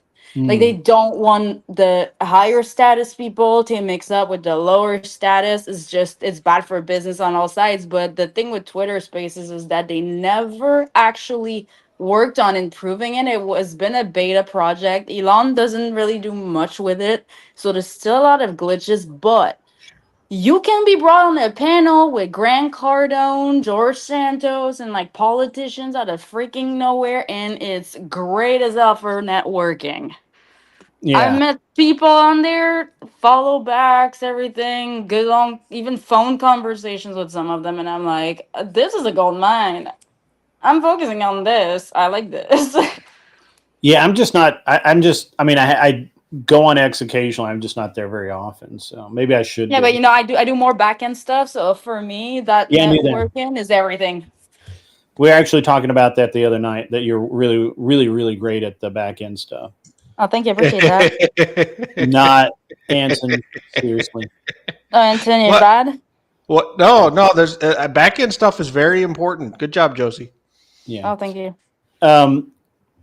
ZD Den says, "Hi, hey Josie, been catching you doing your thing with Myron. You're killing it." She says, "Grit, I'm always listening in, even if I'm not in chat. Your conversations are always interesting. Even the gun prattle. That's true." And then Hawaiian CC says, Oh, "Love Hawaiian, what's listening- up? Yeah, love listening to Grid while working on car. Wife got herself pregnant again. Not by herself, she didn't. So I'm hiding. I understand. I get that." So, and then what do you think about the branding, Josie? Let me bring up some of my branding. Let me see if I can just pull it up as an image here. What do you think of the branding of the show, Josie? The branding, I mean, your background, or are you gonna bring it up on screen? Yeah, not that, but like, here, let me. I'm going to throw this up, and then I mean, I'm gonna comment on your camera quality, because I remember when we started, you have like the best improvement I've seen, like all time video quality improvement. We started, we're pixelated, Wi-Fi that wasn't in the shed, breaking yeah, up I'm all still in over the the shed. place. I'm still in the shed. I know, but you've got a much better, and like everything is smoother Yeah. compared to when you started. I remember, like, So there's one of my that's one of my new that's for my debate show, the Signal Syndicate, and it should and so that's one of the new ones. Let me knock that down for a minute. I'll pull up another one. But yeah, it's been pretty. It has, it's been a really good, like, kind of, I don't want to say journey, because I hate when people say that, but it's been stop. It's been pretty good, right? It's been pretty cool, the whole thing, with going back and forth. Well, you made some good friends from the beginning, so like you played your cards right, so it really does help with having a smoother experience when the people that are watching you are also part of the community that you tend to hang out with, so it's like you get the inside jokes. Right. Yeah, and I've been very proactive about, being like, I don't let people mess with me too much. We've had a couple of, like, we're going through this thing right now with Are We Not Men and Jess, and like, I'm not going after them. I'm not starting shit with them, but I'm not going to take their shit either. There's another one. That's kind of one of the reasons. Oh, let me see. That's one of the reasons why I kind of took a step back, just focus on other things at the same time, and my computer went to shit, so there's like, I could stream from my phone, but I'm just like, I don't know. I kind of want to have my phone to be able to do stuff at the same time. There's only one phone. I could use another phone, but then it's gonna be bad quality. It's bad in the algorithm, so it's not even worth it. So I don't know, but like, I don't know. There's always like streamer drama, and I'm like, that stuff is so gay. Like, go away. It's such like, and I really didn't have any for like a long time, Josie, and it just, I don't know. And my kids are dying in the Middle East. Can you guys just shut the fuck up? Like, I don't know. It's really interesting, because I think at the end of it, I'm going to be told that I'm, beating up on a girl at some point. Somebody's going to, make it about, the fact that that I'm going after Jess White for her own nonsense. What do you think about this artwork? Is that cool? You like that? Is it animated, or that's gonna be static? No, that's a thumbnail. That's a thumbnail. Oh, for a That's part of my thumbnail, branding. Huh? that's for a thumbnail. That's too dark. Really? Yeah, it Okay. needs to. It needs more light. It needs to really pop so that when you scroll on your phone, it catches the eye. I think that's too much. That's too dark. The shades of red are a little too dark. Mm-hmm. You need more outline on your titles on the second one. Yeah. That's gonna be hard to read. You need to recall that, like, Randy, come here. Sorry, little puppy wanted to. That's okay. Yes. I got that little fucker end of November. Man, he's been keeping me busy. I love him, but he's a little shit. Um, yeah, you need to keep in mind that, like, that's a cool image though. Like, if you wanted to make it for like an opening scene or something, that would actually be really good. Or How you about- could have the chrono animated. I like that one too. Yeah, that's a cool picture. But boost the vibrance and the saturation, like more colors. It's really all about being eye catching, I think. Yeah, and this is why you need a back end woman grid. Yeah, I'm just, I don't know. I'm hard to work with. Hey, Right? I'll put up with a lot if like the amount is right. It's so like That's right. Yeah, that's right. That's the other. da da da da da da. Da. Okay. That's funny. But also true. That's very accurate. She's not. Yeah, She's there's not also lying. like I had to take a step back because I can't shut the fuck up, I know. and it's like We all know. yeah, this shit going on in Israel. It's like I know people that work as private security details hired by the government, right? So it's like all this shit going on. I'm so tired. It's like my life is hard because of Jews. It's like, no, your life is hard because you suck. And I can't, like, that's like the nicest way I can say it, but in the moment, I'm not as nice. So I'm like, I'm gonna get in trouble. I need to no. What do you like? I'm You not. like that one? Yeah.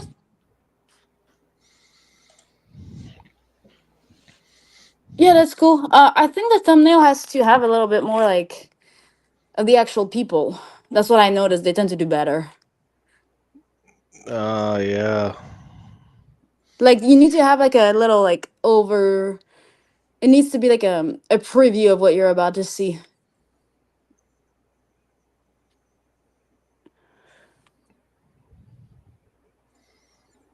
Yeah. Too much text. Too dark. Otherwise, good. I mean, they're all cool images that would be cool for like a main or like an opening scene, but not thumbnail. Yeah. Why don't you pull up some thumbnails from some successful YouTube channels? Look at Brian's thumbnails. Like Yeah, they're easy. They're easy thumbnails to make. Like that style. Just Oh copy yeah. the style. People copy each other's styles all the time. Like just Yeah. copy that style. Get some You can just hot chicks with their boobs out. That's the no, secret. no. You don't want that audience. Yeah, you do. Trust me, You don't want do. that You want audience. all of them. And Anson, you were doing so well at not being degenerate. What? And No, then that's the literally the dam broke. You went straight over the edge. no. Josie said copy Brian. You know his style, and all of Brian's thumbnails are hot chicks with their boobs out. No, that's not true. Oh, like You're literally 90%, retarded if you 90% of think them. 90% that's literally the most retarded take I've ever heard. Yeah. But okay. Okay. Yeah. You have not watched his show, being the owner of a my anatomy. You've watched his show with the owner of your anatomy. Does this nigga Oh, now know we're who he's going talking to? Disavow. I avow that. I stand behind that 1000%.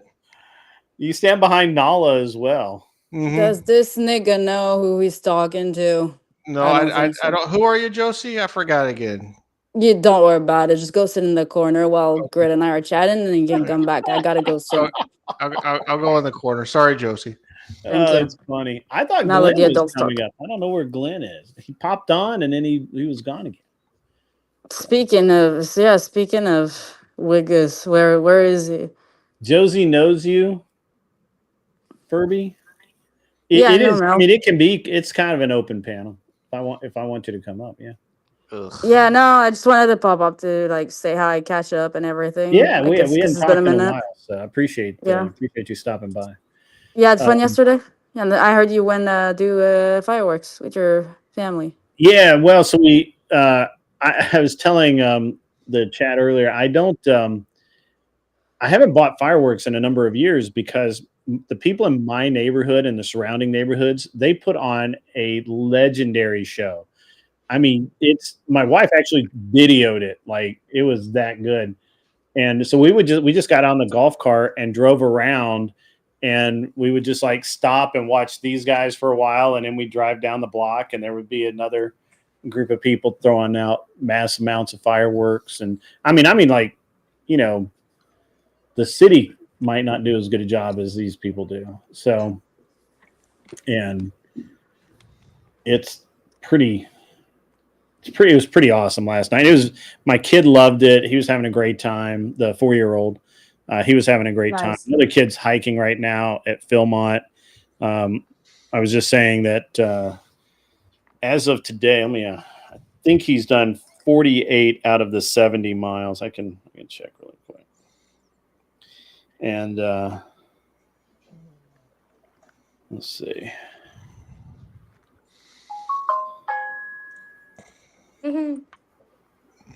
Yeah, my Yeah, now with the Starlink and everything, like it's all like satellite. Like you can actually like, it's really cool. I like that it's now available. Cause I go to dead zones a lot. yeah. So Yeah, so he's a little bit over halfway. I mean, he's over halfway through, and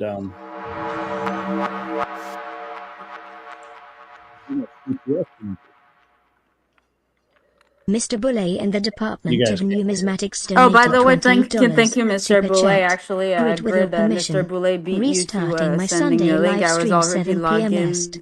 Discuss By the time you PMs, sent it to me, coin Mr. collecting, Boulay current sent it events and questions pretty from the quickly. chat. So thank Thanks you, for the Mr. support. Boulay, for the link. I appreciate that, sir. yes. So the thing is, Josie, that while you were talking, the TTS was streaming, I'm so sorry.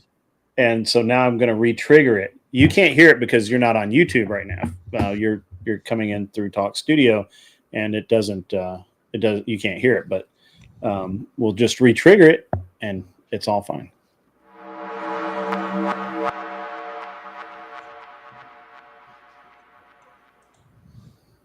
Mr. Boulay and the Department of Numismatics donated $20. Super chat. Grid with your permission. Restarting my Sunday live stream 7 p.m. Est. Discuss PMs, coin collecting, current events and questions from the chat. Thanks for the support. Says thanks for the support and gives a link to his channel. Mr. Boulay, you do not need my permission at all to restart your channel. You're an awesome mod. You've been a great friend, and everyone go and watch Mr. Boulay's content. It's actually really good, and it's worth watching. And he needs like 76, 80 maybe new subs. So let's get him some subs. And he probably needs some watch hours. So let's get some watch hours and get him monetized. So, he's been a great supporter of the show, and we should, kind of look after our own, right? So let's do that. Yeah. You heard both? Awesome. Cool. Appreciate that. If you want me to put you in touch with somebody who can look into like your YouTube account, if anything is like wrong with it, or potentially just absolutely. If you want to anything you want to, because I know you're busy, and I don't work for free anymore, dude. Sorry. Yeah, like, I would. No. Yeah, and I wouldn't expect you to. I wouldn't expect Like, you I'm to. gonna die. I'm sorry. Like, I'm gonna die if I do that. Like, I can't. Yeah, don't work for free. That's I was always Okay. shocked that you did as much as you did for free. Like that was always really wild. Well, I wanted you to be successful because I think that your content can like help out people, and at the same time it gave me an opportunity to like restart my channel and like get back into those things. I was trying new things at the same time too. I only had to Getting up piss to you date. off to nuclear levels to get you to start your own channel back. But once Was you it? got there, yeah, I only had to make you really, really, really, really angry. And then you I mean, went. that's not hard to do. No, I don't. I mean, it took a couple of tries, but we got you there. It wasn't necessarily my intent, but that's the way it worked out. So Yeah, I guess, but no, we still always had that agreement that I was gonna help you out until monetization, and once that's you true, reach and you that, did. You did yeah. that exact thing. You did. Yep. Yeah. As always, then yeah, It worked out. I'm glad, and I'm Pretty glad good. your channel is doing good. Like, I just want like the audience to understand there's no beef at Oh, all. no. There's never been a beef on my side. Even though And I would get angry with you, but that's not a beef. That's just me being angry.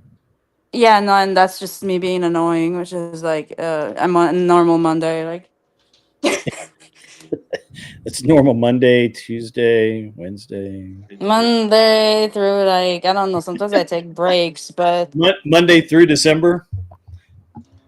oh no, December I'm the worst. I hate Christmas. Oh, that's funny. Yeah, That's lately it's very been funny. rough. It's been a little It is rough awesome here, to man. see you, Josie, and moreover, it's awesome to see you doing well. I was actually a little concerned with your mental health when you were doing the stream, and you weren't getting the numbers of people in that I felt like you should be getting in, and you seem to be having some issues with other people. So I'm glad to see that you've landed where you've landed. It's good. It's good for you. Oh man, thank you. I appreciate that. Yeah, like Glenn has been gone for a while too, and it's like kind of pissing me off. But Yeah, Glenn's doing a lot of different things, and but he's not even here anymore. It's like at least he was in like near, like at drivable distance. Like now he's like fucking far, and I'm like, dude, your house is I here. think Just he's come back. back. I think he's back in LA. I thought I saw him in Thor's house. Chat, is he back in LA? I don't think he's in Thor's house anymore, but he might be for a little bit longer. But and I don't know, right? Like I don't know. My understanding is that he is moving from LA to Vegas, Bro. and I understand the reasoning behind that. Yeah, And, I know what he's doing. He's just yeah, and so he's going to be. I think he's still working a little bit in Vegas. He's got some stuff going on. I mean, not Vegas, LA. And then he actually talked a lot about moving to Tennessee or Florida.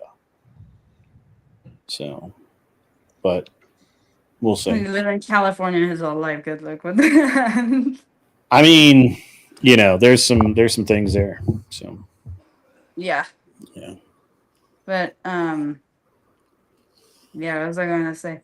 Yeah, there's been like a lot of deaths, and I'm not good at hiding my emotions, so I was just like, and there was a lot of drama. I know too. you're not Like, good at hiding your emotions, Josie. It's okay.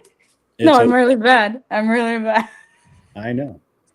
I got in trouble. I didn't even say anything, I swear to God. But because I thought that the guys that were in front of me were such motherfucking faggots that like my face, my eyebrows went Vegeta mode.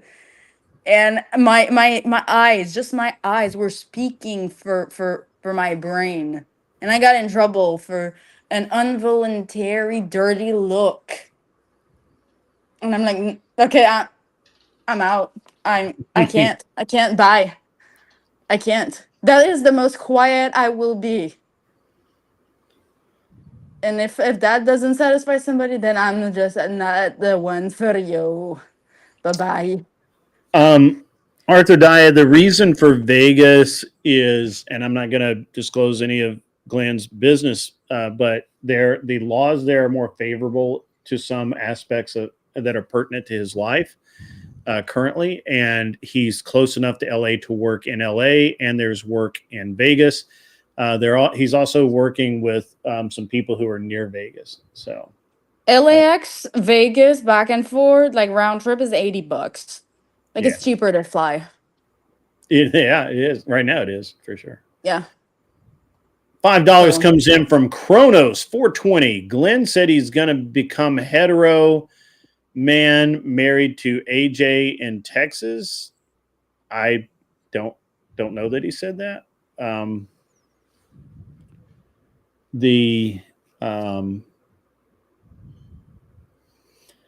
I mean, Glenn's talked about moving to Texas as well, but I don't think he's like seriously considering it. I mean, he Arthur might Dias- try it for a while. Like he owns his house, so like, and Glenn has no problem switching up. So Yeah. like, Yeah. Well, you know, he's I'm not going to get into it, but yeah, Glenn's got some stuff going on. Glenn is Glenn. You know. Yeah. Right. Exactly. We are artists. We are all over the place. Josie has become the purple hair Trunks. But not surprised she has the power. I don't understand that. But thanks for the $5 from Kronos 420. Thank you very much. Appreciate You it. realize my man would literally dump me if I dyed my hair purple. So I'm not Yes, sure what he's talking about. He's a smart Yeah. guy. Yeah. I think that's probably true. So The purple hair trunks. ZD Den has missed Arthur Dia's funny, crazy dialogue. Yeah, me too. You know, we need a little insanity around here once in a while. Yeah. A little bit of self-denying feminist. Yeah. It's true. But she's an anesthesiologist, so who cares? Yeah, exactly. She's rich. She can do anything she wants. That's good. Exactly. Good call, Josie. Where is Kissy Cat tonight? I'm actually really shocked Kissy Cat is not on. Oh, well. You know who I was thinking the other day that there's been a lot of streamers over the last year that seem to have gone by the way, or at least I don't interact with them anymore. You know, guys like, obviously Based Oracle. I have been credited with him quitting the internet. It's okay. Love that for you. Yeah, appreciate that. It's very Well, humble. you know, he started shit when he should have just kept his mouth shut. So it's what it is. It's a Dragon Ball Z reference. I didn't get that because I don't play Dragon Ball Z, whatever. Anyway, Generally Specific. I haven't seen Generally Specific in a while. Last time I saw him, he was over on Flow States getting kind of embarrassed, you know. So I don't know what's up with that. He has not been. He used to come into the chat every once in a while, and I hadn't seen him in a while. You know, so it's interesting. Kronos, I'm not boomer. I'm X. You know, get it straight. He's a young ex. I'm an old X. Yeah, 71, baby. 71. basically a boomer. 55 years old, Josie. I get my AARP card next year. And everybody getting old too. And you know what? I switched to a different insurance price bracket in about a month and a half. Then he's hitting the wall. I want to cry. Well, you're not so much hitting the wall as lightly tapping it. Nala's hitting the wall with like her face. You know, Nala would be a really good back end lady too, Grid. No, she wouldn't. She's good with marketing, not gonna lie. Yep, she knows how to sell. I bet she'd probably rip you off. Yep. These chicks tend to overestimate their value. I can't believe that Anson doesn't believe that Nala has turned the corner, What do you mean changed turn her the corner? evil ways, become a vessel of virtue and light, has become something more. Something more. I just can't believe that Anson Knowles, purveyor of fine women's everywhere, Yeah, well, doesn't believe that. I believe that she can be something more, and Arthrodaya has basically nailed it here. If you put Nala in your thumbnails, you'll get more views, and that's how she can become something more. Grid. So I mean, I tried that; it didn't work for me. So I lie and then I get views. That doesn't seem like me at all. no, there's something more to it. You don't end up on the Michael Knowles show just like that. There's something on I going did on. something that would really truly piss Josie off. I'm going to tell her just as soon as I read this super chat. $5 from Kronos 420. Can I sell Bonnie Blue or Lily Phillips to Anson? I would get the Noble for humanitarian efforts, right? You can't sell them, but you can rent them. Yeah. Rent. There's no bill of sale.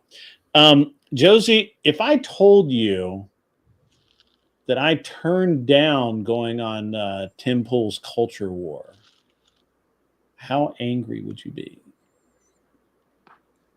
I would ask you why. Because they wanted me to debate something I didn't feel like I want. That I knew that I could debate it, but I didn't want to be known for debating it. What did they want you to debate? That Carmelo Anthony acted in self-defense. Oh, I'm not mad at you. They wanted you to take that side? They wanted me to take that side from a Second Amendment. Well, no, you stand your ground. you can go on the show if they ask you to believe in something you don't believe in. That's that. I don't even call that an opportunity at this point. Like, no, they just wanted to make you a scapegoat or like some guinea pig to shoot at. Yeah. They do that to a lot of small creators too. They were specifically looking for a Second Amendment person that could come on and make an argument from the Second Amendment perspective that Carmelo Anthony had a right to do what he did in self-defense. And I'm like, I could make the argument, but there's no way I would do that. Like, I don't believe it. You can make the argument if the other guy attacked him and was a threat to his. Well, at the time life, they but- hadn't released the video, and then and everybody did believe that that's what had happened. But yeah, I was offered a chance to go on Tim Pool, and I said no. So yeah. But I don't know. I would like to get. I really. That's my next. My next goal is to. My next goal is to. I need to get on Tim Pool, and I need to get on some bigger shows.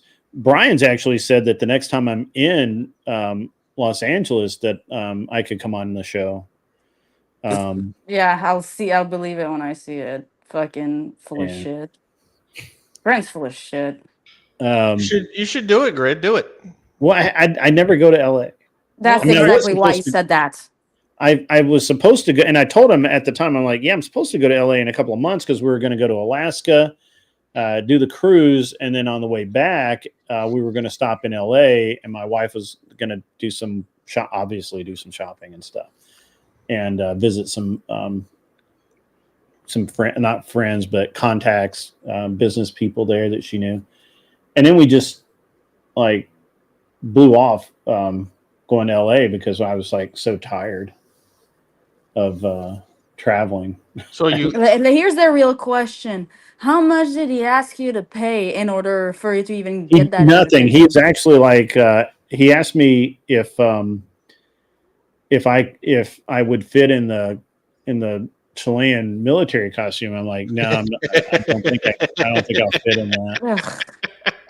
And he's like, you could just like be standing there and then take the helmet off and then be like, hey, it's Grid in there, which would be cool, but I don't fit in the uniform. So he wants you to be a fucking background character. That would be hilarious. I think he had a great like plot device, right? Like I would just be standing there and then I'd take it off and sit down at the mic and it'd be like, hey, it's Grid 1. The guy who built engines for Porsche has a fucking like millions and up net worth, flies airplanes, knows everything about firearms, has a wonderful, beautiful wife and beautiful children, is gonna be a background character. Well, so Motherfucker. Josie, you're missing what Grid's saying here. He's turned down Tim Pool and blew off a chance to be on whatever. W. So like he just I'm doesn't give a proud fuck. of I'm He actually does not happy for you. does not give a fuck. I Yeah. love that. I'm not even mad. I'm not even mad. I'm glad you're not mad because I think the temple, like you should have just I mean it's got a bad face, but I think you should have just gone and just said, oh yeah, I'll been like, debate oh yeah, I that can't and make just that flip argument. on them. Flip on them. I can't make that argument. I'm sorry, that's stupid. Let's talk about something else. So And I'm like, oh, actually, I read something on the plane, and it totally changed my mind. Here it is. Now I believe it. Yeah, there's nothing wrong with being discerning about what you want to do, Grid. I mean, yeah, that's all good stuff. And yeah. I remember when I told you at first is I mean, let me be honest. If I were going to do it as a gag, I would 100% go on whatever, stand there in the uniform with the hat on, where nobody could see my face, and then take it off and sit down at the mic. If that's the way it was, I'd do it. And Brian was basically saying that's kind of what it was. Now, part of that is because the dynamic has changed there. Andrew's not doing the show every single week or every other week. He's doing like once a month, I think. He goes on there, and so they're back to having a problem getting good male guests for the left side of the table. oh, they do male guests now. Huh? They do male guests now. Well, they always have it was Andrew. So right now the rotation seems to be Andrew, Jim Bob, Ugh. Jay Dyer's been on. Oof. Jim Bob's been on like 3 times, I think. I don't know, 4. And then I haven't been watching it, right? Like the problem is I don't have time to watch anything anymore. Like even shit with me in it. Somebody sent me, I think it was, well, what's his fucking name? Fuck, I can't think of his NPC. NPC the game sent me a link where he went over the video where I was kind of talking about Jess the other night. And then Jess and Are We Not Men? And then when we I haven't had time to watch it, but then also I think it was Ghost or Spaceman 1 or both also sent me the link. So unless somebody sends me a link and says, hey, watch this, you're in it, or hey, watch this is good, I don't see it. I'm like any other creator. I don't have time to watch other people's stuff. I need to, but I don't have the time. And Grok can help. Sorry? Yeah. Grok can help. You can just like Oh yeah. take a transcript, slamming into Grok or ChatGPT, and say like, "Tell me what happened." Boom. Yeah. You can read the whole important stuff in like 3 minutes. Mm-hmm. No, 30 seconds. Well, I mean, it depends on how slow a reader you are. So you're Canadian, No, you so text you to talk speech. faster. Text to speech, so you can Yeah. do other shit in the same That's time. There you go. What? I don't use that. What kind of Well, you technology should. is that? No, I don't know. I like to read. Do you read, Josie? Yeah, but you can't do everything you like in life, dear. You gotta. Okay. Yeah. I win. Yeah, you won again. I'm gonna take the L. You just keep on give me more L's. Demand and you shall receive, sir. Yeah, thank you. You're welcome. I'll give you a paddle next time. Okay. Okay. At any rate, Josie, I don't get to watch other people's stuff. I don't get to, I don't know. The one thing that I do want to ask you about, Josie, before you take off, you remember Are We Not Men and how we had him on as a mod? Bruh, if I do, fuck, yes, I do. Yeah.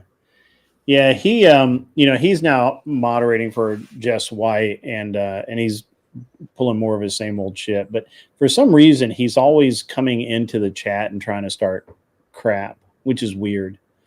But he's like got a unhealthy fascination with Glenn and I. And the other day, he called Glenn because he came into the channel and he made a bunch of accusations, which I have receipts for, and he does not, and because he deleted them. But I had already sent those to Glenn and probably Mr. E. I can't remember if I sent them to Mr. E or not. And he literally, while Glenn and I were, I had ended the stream, but we were still in a back chat talking. Mm-hmm. And he called, Are We Not Men, called Glenn, exceedingly concerned about these receipts. and he didn't know I was listening. And Glenn tore into him, and it was funny. I wish I'd recorded it, but I didn't. But anyway, I thought that you would kind of get a kick out of that, because I know that you didn't really like Are We Not Men, and he didn't like you. And I remember that, because he timed out a bunch of women for some reason. I don't know, but anyway, thought I'd share.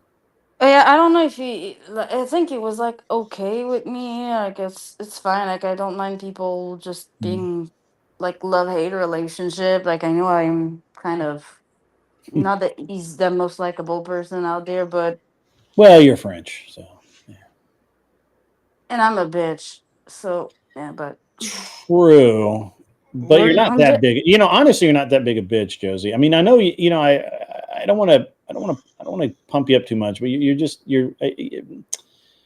there's levels, and you're good. You're okay, but you're not like pro. I'm like I don't do high dominance. Like Yeah. I don't do that, and I'm like an honest Yeah. bitch. Like I come across as a bitch because I'm too honest, Yeah. but and I mean it goes that far. But I usually don't do personal attacks. Like Yeah. that's something I try to stay away from. I always think it's low IQ. Yeah. I hate to tell you this, but you're kind of nice, Josie. Oh Yeah, really, I hate to ruin your gig, but dude? I gotta make it through the front door. If you keep bumming my ego like that, like I'm not gonna make it. um, the one thing before I forget about it, so I use I have the paid for, or one of the paid for versions of Chat GTP.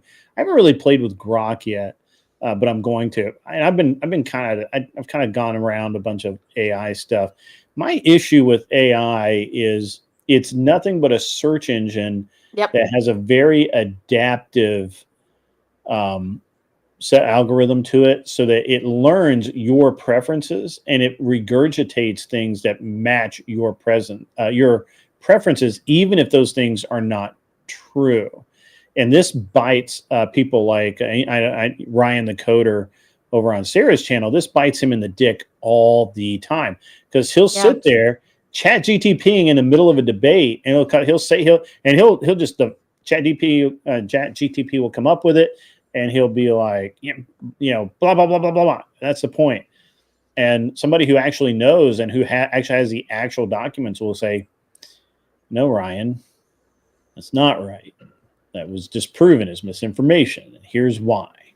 And they just cut his legs out from under him all the time, because at least in the debate sphere, and obviously if you're going to try and do anything, if you're going to base anything off of it, you have to be really careful with Chat GTP or and I'm assuming Grok. I have to be very careful with the prompts I give Chat GTP. If I ask it to do something, like I had to write a thing the other day. Let me find. Oh, hang on. I'll give you exactly what I did the other day. Where is it? All right, so I had to write a management plan for this business I'm taking over, right? Mm-hmm. And so to do it, I had to. I gave it the following parameters, right? Let me.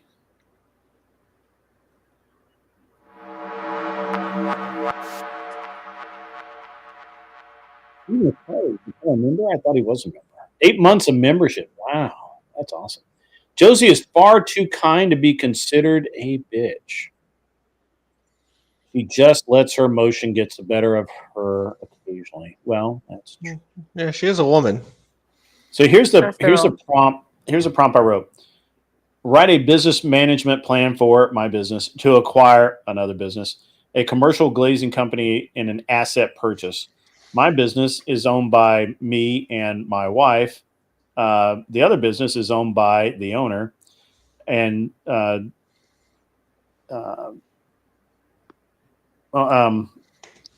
me, owner and chief manager, me, will assume the position of operations manager, and my wife will be the chief finance officer. And then it wrote, and because you have to give it really specific like commands, and then it does a really pretty good job. So it gave me that, and I looked through it, and it was all pretty good. And I said, off to a great start. Let's refine that with the following information. The company operates in Knoxville, Tennessee, with a Knoxville, Tennessee area in roughly 80-mile range. That company is staffed by an estimator, project manager, and full and part-time installers. Going forward, the intent is to add a trainee estimator, add a floating foreman to drive the job sites and observe, help, and monitor production and quality. My company will work with the outgoing owner to learn the business, staffing, and daily routine to ensure stability during a transition and the company's success. And then I got the revised business management plan. And it scrolls down. It's very long. And that's actually what we ended up using. But again, to do that, you have to be very specific in your prompts. And Yeah, maybe it thought it was like a commercial glazing. Like, who were you about to simp for? Like, I don't know. Maybe no, it knows better.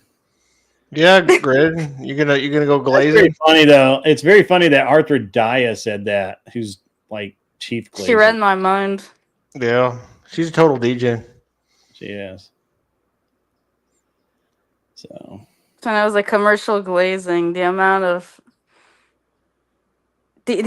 doors that opened when you said that. part of the company does install doors. That's exactly what they do. They do doors and windows. There any back end services at the glazing company? No, sorry, Anson. So Commercial glazing, man. Some people do that for free. At Some least of our you're ogres starting a like the business. the prompt is so specific and complex, you might as well write it yourself. I mean, I could have, but it does a great job. But it just spits it all out in a very business friendly format and everything. But I've learned a lot about using the prompts you have to use with AI. The thing with AI is that it's going to change the way businesses operate, because you would almost need an AI just to write the prompt to give an AI, and There that is, part yeah. where people have money, they're going to pay that person to do that, which is where someone like myself who does back end stuff like AI can come in really handy. But for somebody that doesn't really want to learn how it works or learn how to work with it, it's just, it really switches, like the middleman has to change the way that they operate their business, and they just have to adapt. So anyone who doesn't really want to adapt with the technology is going to be left behind. But besides that, I think, like, I mean, AI helps me a lot with work around the house, how to do stuff, what's broken, like I can just take a picture of it, how do I fix that.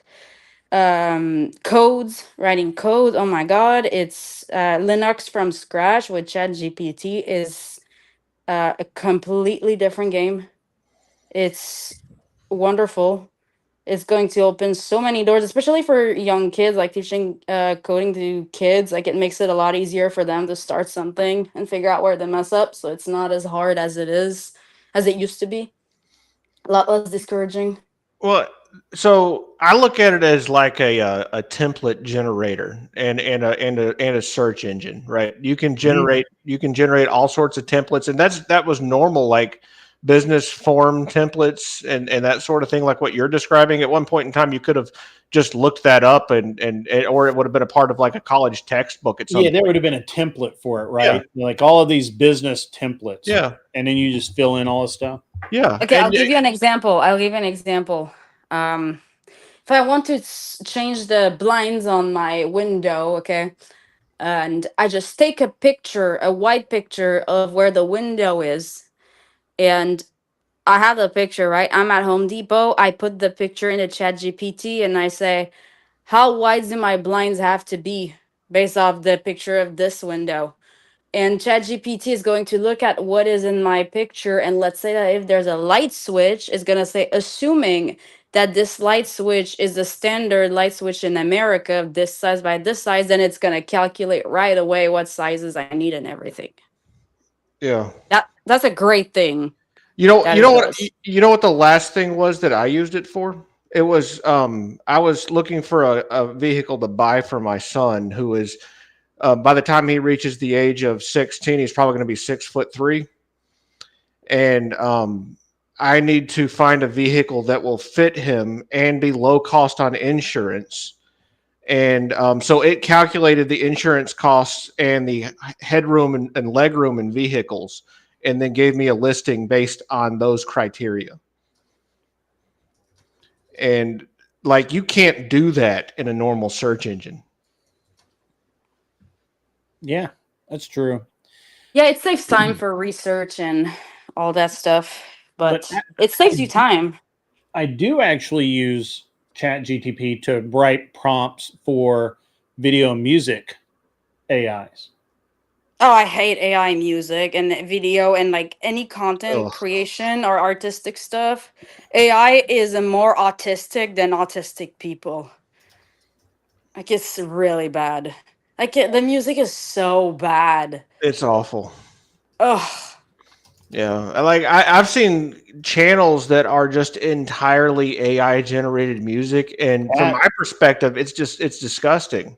Kat Yeah. does AI music, or was Yeah. doing AI music. Well, I mean, she has no talent, so that makes sense. How? What do you mean?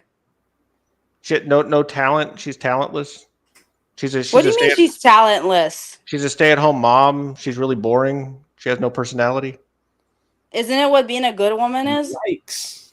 No, I that's not a good woman. That's, I mean, she did her duty. I mean, I'm not knocking her. I mean, she popped out some kids. That's what women are supposed to do. Oh, so she should be hoeing it herself like Nala to be able to do something out of a fucking YouTube channel? No, I look, I didn't say she didn't have any value. I just said she wasn't talented in what she was selling on her channel. So you just mean at YouTube? Well, yeah, I mean, whatever. I'm sure she could do something that's good. Like she's done some really good, like, feminine, like, interest streams. Like female whatever y'all care about. Well, I'm gonna say it right now. If she's talented as shutting the fuck up, which is a talent when you hear dumb shit like what you just said. Well, I'll agree with you there. She does know how to not talk when she's supposed to be saying things. Or not saying things?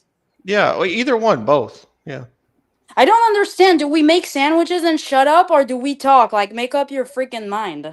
I don't know. Do you make sandwiches? No, I make steak, motherfucker. Oh, yeah, I like steak. That's good. It doesn't matter if you like it or not. Okay. Yeah, I'll take your steak. That's fine. No, not for you. No, it's not. Okay, not for me. Okay. I guess I'll take another L then. Thank you, Joseph. Man. I'm not familiar with the Smoko song. Everybody's been talking about Smoko, and I have no fucking... Henson is just smart. He doesn't have a woman like Kat. That's what's going on. I am. I'm actually really jealous that I don't have a woman like Kat, because she's like the perfect wife. There you go. So stop hating. Very jealous. Hating is bad for business, bro. I agree. Yeah. You can learn from me. I know. Yeah. I am sapiosexual. That's a very good observation, Arthur Dio. Okay, then. That's very funny, man. You guys are good. Like sandwiches, it's piled up ingredients. Josie, have you caught any of my debates? A little bit, yeah. Did you watch the one between me and Boy? No. Okay, good, because I got my ass kicked. It doesn't normally happen. I still think like you need to put your ego aside and put that clip of you and Dave Smith, because that was actually really fucking funny. I should. If you have that clip, or if you want to clip that and get it to me, I would absolutely put that up. It is. It would be on the Crucible. Yeah. I know. Mystery. I can get it because I have a membership. What's not important? No worries, grid. It's not important. What? I missed something. I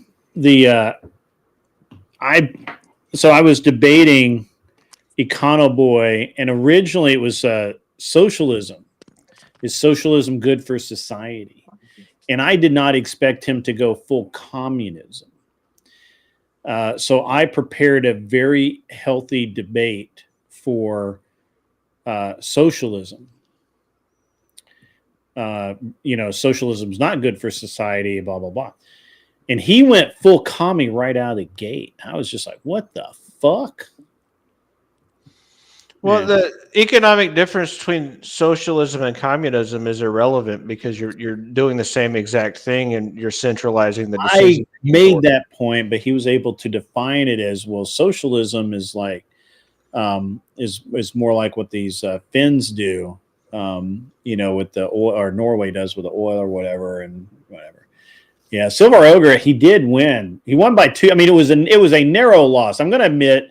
Let me be honest. It was a narrow loss, but it was an L, and I didn't like it, and it shouldn't have happened because I wasn't prepared. I didn't have the right arguments prepared to counter his arguments, because I didn't expect him to go full commie.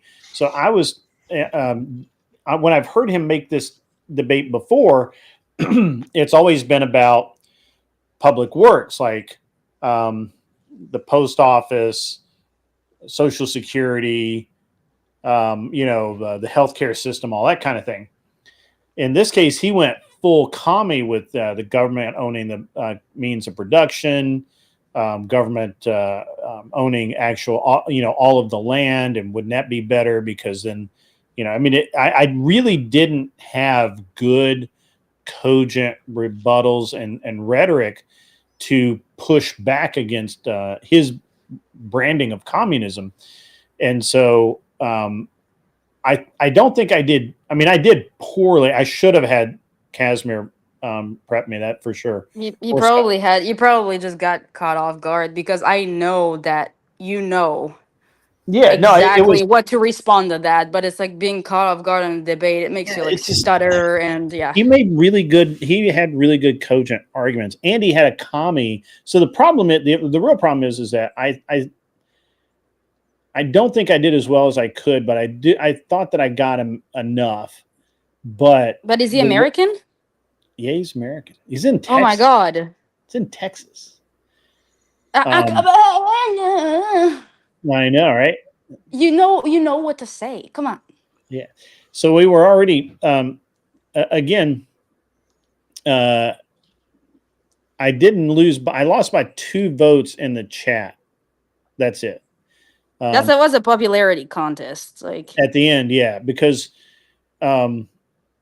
obviously there were 2 judges. One was Enemy Charlie, who is a legit communist. She calls herself a communist, and she basically rage quit on Sarah's the other night, which I thought was fucking funny. But so there was no way she was going to vote my direction. And Pentuple was on my side from the start because, he's a MAGA guy. So he agreed with all my arguments. So the chat was the deciding vote. And, so it was not a judge, it wasn't. And that's actually one of the reasons why I have the judging the way I do on my show, Anson, is because I don't want to have one, we know that one judge is going to vote this way on this. And we know the other judge is going to vote this way on this. I really don't want that. So, Yeah. Anarchy Television, welcome. I haven't seen you here before, but I mean, I may have, and I just, didn't like notice it. You didn't see that debate? Yeah, it was on Gibbs's channel. So I mean, you can't win them all. It's like, when you go racing, you're gonna have good days and bad days. And I think having a take for communism, I mean, like, I'm not dating the right man to debate pro communism. So, I right? mean, you would have ripped him apart big time, but you can't ask Vietnam War refugees to fucking take on communism. And if you're in that household, like, there's no fucking way I would even debate that side. But like, Yeah. it feels like betraying. But you should have Um, brought that up. Just like, why did we go to Vietnam if communism was so great? It's like I'm there's not really sure what you're saying here, Arthur Dye. I actually prepped with Rob Noor for the debate. And that's one of the reasons why I had a lot of confidence going in, because Rob and I were on the same page as, how I was going to treat this. But again, neither of us expected him to go full commie. Arthur Dye, he's been on my show, but not as a judge, as a contestant. He went 2 rounds and then he got bored and left, which is fine because it's not for everybody. And Rob's a really dynamic person, and just being stuck in the back chat for a long time would wear on him. So yeah. I think the one thing I noticed with debates is like people are going to move away from the debate prompt, and sometimes if you're like caught off guard, like that is to bring them back. Like one times out of two, it's an option people can take, and they don't take it, and that's one of the main reasons why people lose debate from what I've witnessed, because they do a dipsy do flipperoo on them, and they get carried on, and they just don't even notice that they're being dragged into a topic that they weren't Mhm. supposed to debate in the first place. Which debate did he critique, Arthur Dye? Yes, I'm well aware that he was a top debater in college. We've talked. I have his phone number here somewhere. Did he explain why the heck he lives in Texas if he's pro Oh, Econo communist? Boy. Econo Boy. Yeah, I mean he's a socialist that's um, he's pro communism, but he considers himself a socialist. Okay, but why doesn't he move to California then? I don't know. Oh wait, maybe because it sucks. Okay. Yeah. Well, he may live in Austin, Texas, which is like little San Francisco. So That's like socialism at its worst. I think the dude is just not cognitively all there, Mhm. which doesn't make him valid for debate in the first place. yeah. Look. I'm just raw. I'm just a little sore about losing the debate to Econo Boy. I didn't think I should have. And I mean, who I determined think if that you I was lost a or little annoyed not? with myself for that I should have prepped as a backup the communist full commie aspect. I even talked about that with Rob, and uh, so Rob and I actually talked. We were talking on the phone as I was driving across country about the debate and the tactics I were going to use, but it was fine. I'm curious, and Um, I gotta ask you. yeah, I don't know. Have you debated anything regarding the conflict in the Middle East? not really. Really? Um, yeah, I haven't really debated. First of all, YouTube's really weird about that kind of stuff. Not anymore. Yeah, No, they're pretty chill. As long as they're no, debating it. yeah. I haven't, but mainly because more because it's just not something that comes up very often. Um, Wow. yeah, yeah, we don't really care about it. I don't really care about it. It's a non-issue for me. What do you mean it's a non-issue? I don't care one way or the other. I accept as long as we stay out of it. The only thing I would debate about it is whether or not we should stay out of it. Like if we've already gone too far, right? Yeah. Like which I'm on the fence about. I understand the reasoning why. I understand the timing aspect of it. I understand all of that. I don't even mind that we did it. It needed to be done. I'm pretty anti-Iran. Anybody that's pro-Iran's pretty fucked up in the head after all the shit they've done, like beheading Americans on, TV. So anybody that can condone that, anybody that can speak against bombing those guys back into a concrete parking lot is a problem for me. But so that I don't have a problem with. But this is where it ends, and I'm kind of like in the same boat Trump's in, right? I love the response he gave the reporter at the helipad, where he says, Iran and Israel have been fighting so long. They're what did he say? He's like, they don't know what the fuck's going on anymore. They don't know what the fuck they're doing. Yeah, they don't know what the fuck they're doing. Yeah. And I agree with that. I 100% agree with that. Like they both need to get their heads out of their asses. And I think he's really pissed at Netanyahu. But I don't have anything to debate there, right? I don't see a debate there. Do you that I could do on YouTube and it not become something that potentially get me taken down? No, as long as you're debating the topic, like it doesn't matter the topic, is as long as it's a debate format, you're fine. Like as long as there's like both sides that are being debated, YouTube is gonna be chill about it. And if anything happens, I got new connections since we talked. Just hit me up if you got any issues. I got you. I'll put you to the guy. The problem is it's not just YouTube. It's the people who will report you. It's the people who will try and get you deplatformed on both sides of the fucking aisle. It's just not. I don't have any interest in. I don't give a fuck. Like I really don't. Like my biggest issue is if we send more people over there. Like that's the only thing I care about. That's literally. They can bomb each other into oblivion, and I wouldn't sleep any less for it. Do you still think Israel is the U.S.'s greatest ally? I've never thought they were the U.S.'s greatest ally. I thought you said that at some point. I've said I don't believe U.S. is, and I don't believe the U.S. has any allies. Canada, maybe. No. What do they do? They share the military, so that if they had an ally, I think it would be it. They share our military. Yeah, but I think if they had an ally, they're not our ally. We are their ally. They do nothing for us. We do everything for them. Yeah. So I don't.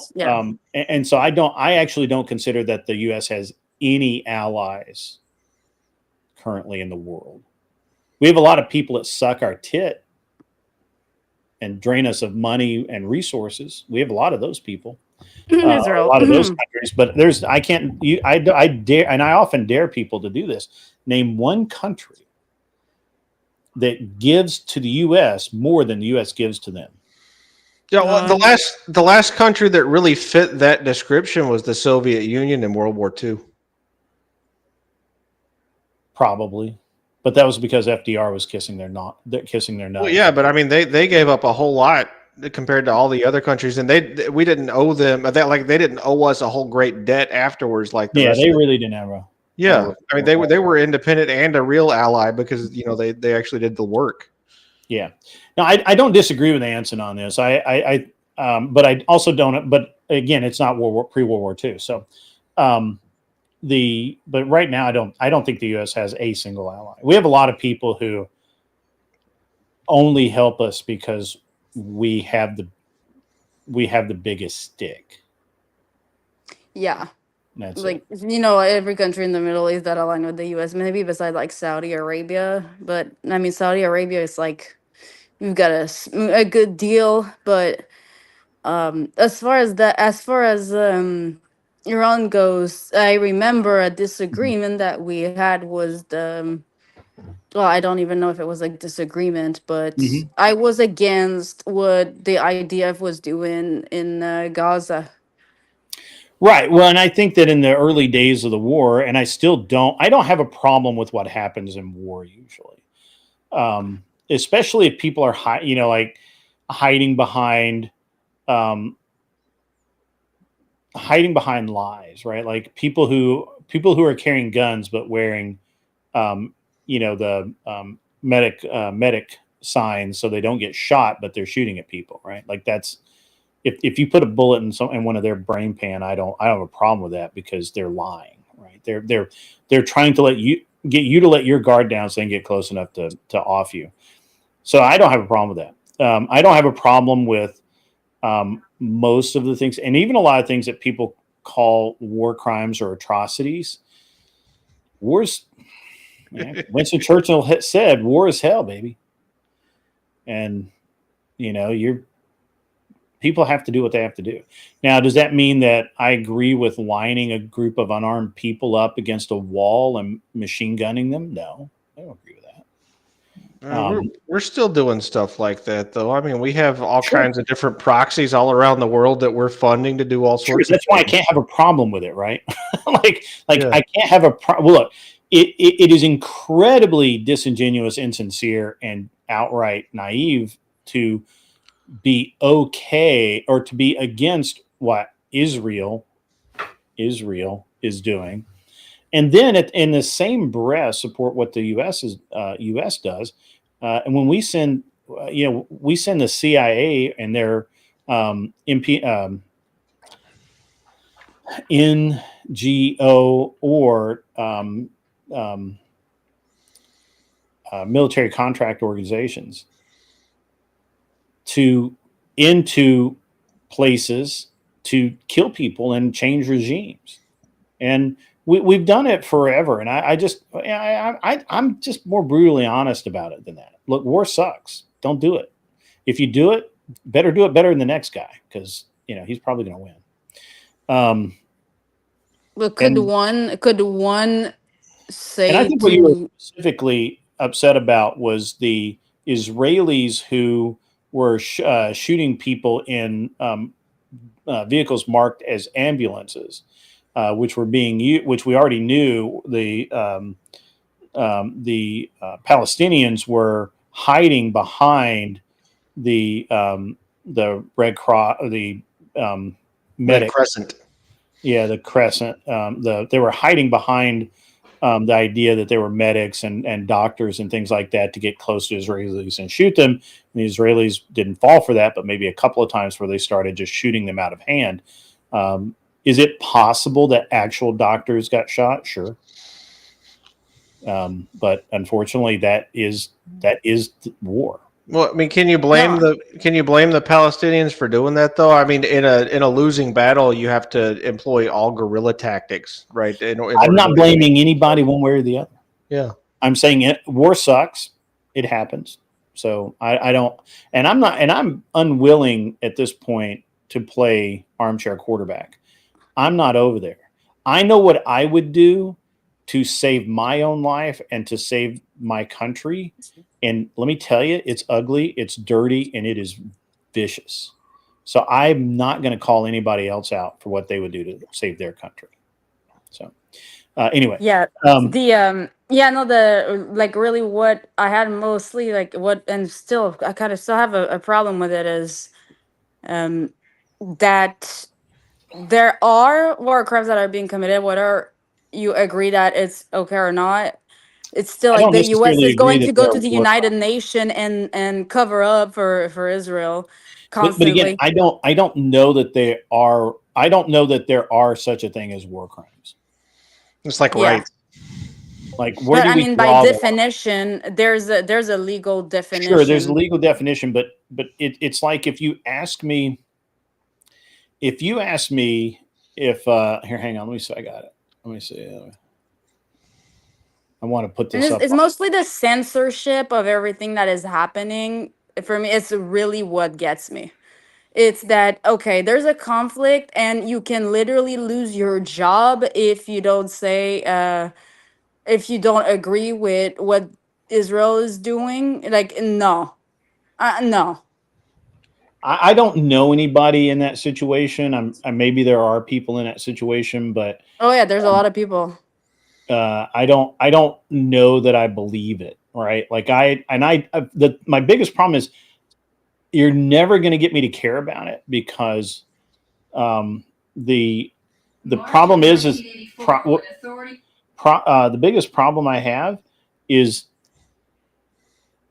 Palestine. The Palestinians allowed Hamas to take over. Once they took over, they were unable to do anything about it.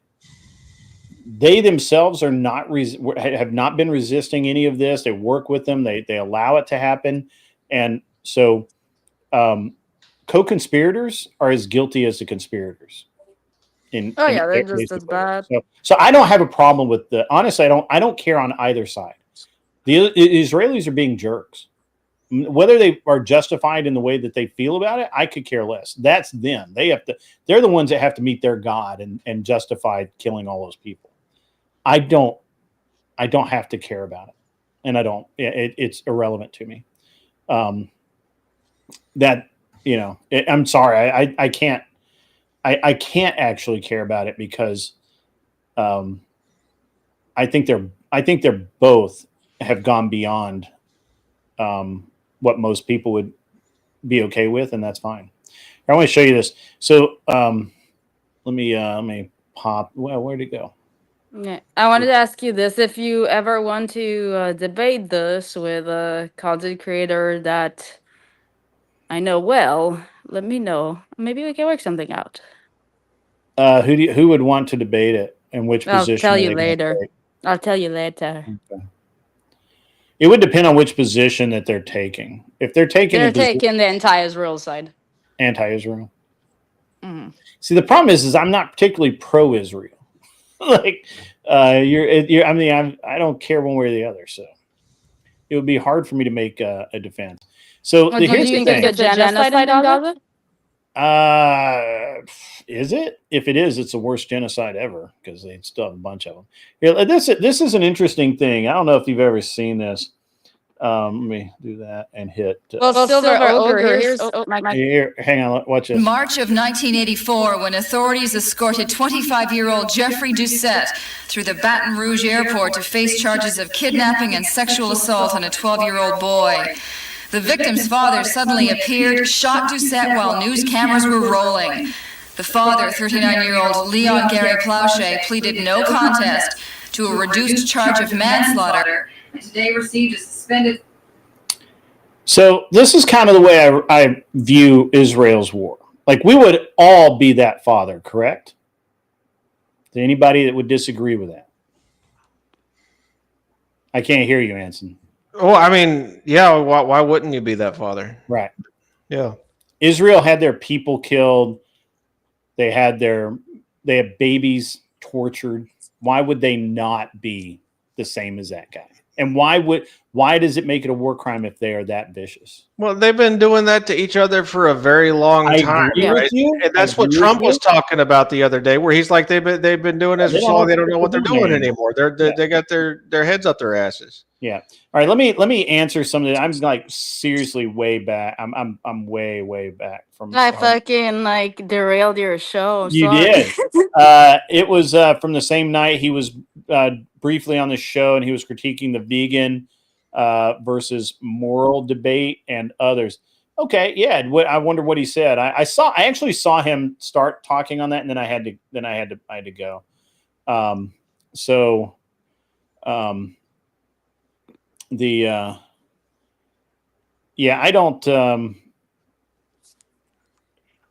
don't really buy into it. I'm saying the problem is I'm not pro-Israel and I'm not pro-Palestine. I'm pro-US of A, and I could literally give a fuck if they turn each other into wet stains in the sand. So yeah, but I think that the overrepresentation and the people with dual citizenship that have more of an allegiance to Israel than the United States is a very debatable topic. I'm not really sure. Are you talking about that because Israel does better marketing, it's somehow wrong? No, it's not better marketing. It's just the over representation in our government, like the amount of people that are very Israel first and not America first, and that infringe on our First Amendment rights in that regard. I think it's absolutely, it has no place in the United States. It's not America first, it's Israel first. I think it's a debatable topic, no?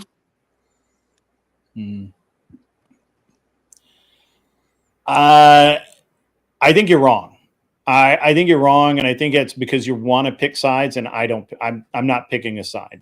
I think that's the problem. You want to pick a side because, well, Israel's overrepresented here. I don't know that, and I don't think anybody's been able to prove that. I think that's just another one of those internet legends, like so many other things are. I don't know that, and you know, look at how many people have been saying for the past 6 months to a year that Donald Trump was in Israel's pocket. They owned him. He was not going to call him on any of their bullshit and all of this nonsense. And yet he's been the only world leader to actually hold the Israelis accountable for anything. Well, how has he done that? Great. I'm gonna disagree with that. That don't make any sense. He's the only one that's told Netanyahu, "Fuck off," and I'm not giving you shit. He's spent a ton of American money on helping him with his little pet project there of hegemony in his region, right? And he's gone there and attacked his enemy for him. He's carried Netanyahu. Well, I agree with the bombing, though. I mean, the actions problem is that I think actions are way more important than the words that he says. But his actions show me that he didn't actually give them that much money compared to anybody else in the world, right? That we're giving money to right now. So we're giving literally. I mean, I guess if you only want to focus on Israel, that's fine. But I think globally, we're still giving everyone, in my opinion, too much money. But money, right? We're still sending weapons and money to the Ukraine after we said we quit. Like we weren't going to do that anymore, and we are still doing it. Yeah, no, Trump's a miserable failure. You don't have to convince. Well, I think Trump tried to turn off the faucet, and the Senate turned it back on. Yeah. Well, like I said, well, actually, hold on. I misspoke. Trump asked the Senate to turn off the faucet because of the preceding bill that gave Ukraine all of that money. The Senate said no, the bill stands, or however you want to say that. I'm not really sure the lingo there. I'm not a senator. And the Senate said, nope, we're still spending it. Trump tried to block it a couple of different ways. Can't do it. Ukraine still gets the money, still gets the weapons. Now, I don't know, and I think in the big, beautiful bill that's rolled out of there, but enrolled into something else. So we're still spending the money. We're just not spending it in Ukraine. I'm pretty okay with that. But yeah, I mean, I think Trump's the only one that's told Netanyahu that he's fucking psycho and he needs to get his shit together, or we're not going to back him at all. No other world leader has said that, by the way. They've all basically told Netanyahu they're either, well, we really don't back what you're doing, and been, but still kowtowed. Trump didn't. Trump's the only one that said, no, fuck you. You're wrong. Anarchy Television agrees with me. Really don't think any country around the world is an ally of the American people. Not one country is taxing the crap out of their citizens to give money to the American people. Absolutely. I got to catch up. You guys got me way behind on all this. $500 billion invested in Ukraine. Yeah. Only one war crime, losing the war. That is actually the only war crime. Arthur Dye says no one criticizes Hamas when they use the same tactics, but they're over in Israel, all over Israel or the U.S. if we violate the Geneva Convention. That's true. Lord of Pie says, do laws exist? Not really. Does anything exist? Maybe. War is when the government tells you who the enemy is, and evolution is why. And evolution is when you figure out who the enemy is for yourself. That's true. Sand people gonna do sand people stuff. That's true. Been over there for 70 fucking years. Not one goddamn thing's changed. We've lost a lot of And innocent if Americans. they're not busy, hating the Jews and wanted to kill Jews, they would just get back to killing each other between tribes. So it's like they need a big boogeyman to hate as usual. Like I'm absolutely not pro Palestine, like pro Gaza and all that shit. Like fuck that. Sure. Just so that we're clear. I'm very much on the more Zionist side per se for personal values. However, the whole like BB government and the dual allegiance is bothering me. And the tax dollars going there, that pisses me off. Well, again, I agree with you. It bothers me too. Yeah. But it bothers me more that we sent it claims vary somewhere between 280 and 500 billion dollars to the Ukraine for fucking nothing. Yeah. Right? Well, yeah, definitely. Like, definitely that's way worse. And there were, it's Israel has a legit beef, right? Ukraine never had a legit beef. They picked the fucking fight. And everybody wants to cry about Israel, Jews, all this nonsense. Yeah, fuck that. That's people's personal biases. But you talk to them about Ukraine, and to this day, people still aren't that pissed about the Ukraine. And they ought to be twice as pissed about the Ukraine as anything Israel's ever done. Ever. Well, so I'm like, I would be going on a tangent if you want to talk about Ukraine, because I agree with you 150%. No, I actually disagree. That I think that Ukraine's beef with Russia is more legitimate than the beef that Israel has with any of the other countries. Because Wait, say that again. The beef that Ukraine has against Russia is more legitimate than the beef that Israel has against any of the other countries that it has anything that it's doing with now. Because at least there was a genocide against Ukraine perpetrated by the Russians that was never actually corrected. But the one that was done against there was? Yeah. Absolutely not. There was. What do you think happened in the 1930s under Stalin? Okay, you're going back to the 1930s. No. Hold on. No, he's got a point. It was never corrected. I agree. And the one that was perpetrated against the Jews, we never stop hearing about it to this day. That's true. Nobody talks about Stalin. And those people are more put upon, and they don't have the whole world feeling sorry for them. That's actually, Anson, I'm going to give you that. That the Ukrainians have historically a better claim to being pissed off than Israel. However, in this case, I think that doesn't diminish the fact that Ukraine picked the fight. Yeah.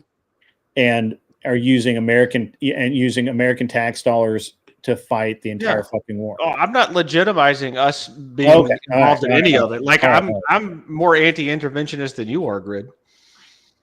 So yeah, I'm anti-interventionalist enough to be like still on the fence about dropping bombs in Iran.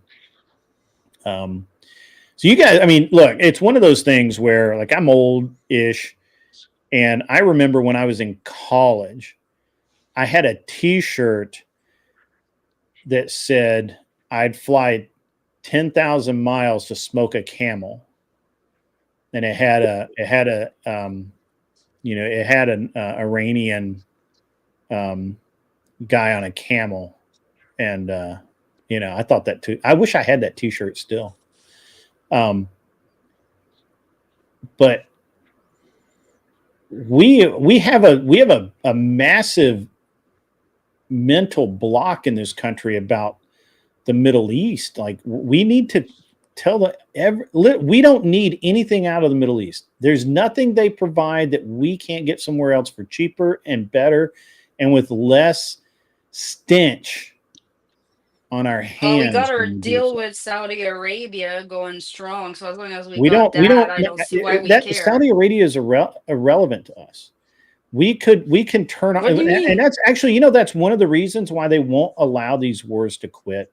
That's why the Saudi princes will not and have, well, I guess they did at one point in time, but they will not step up and move against Iran, Iraq, Afghanistan, what's left of Palestine, Jordan, anywhere. They will not, because we don't buy enough oil from them.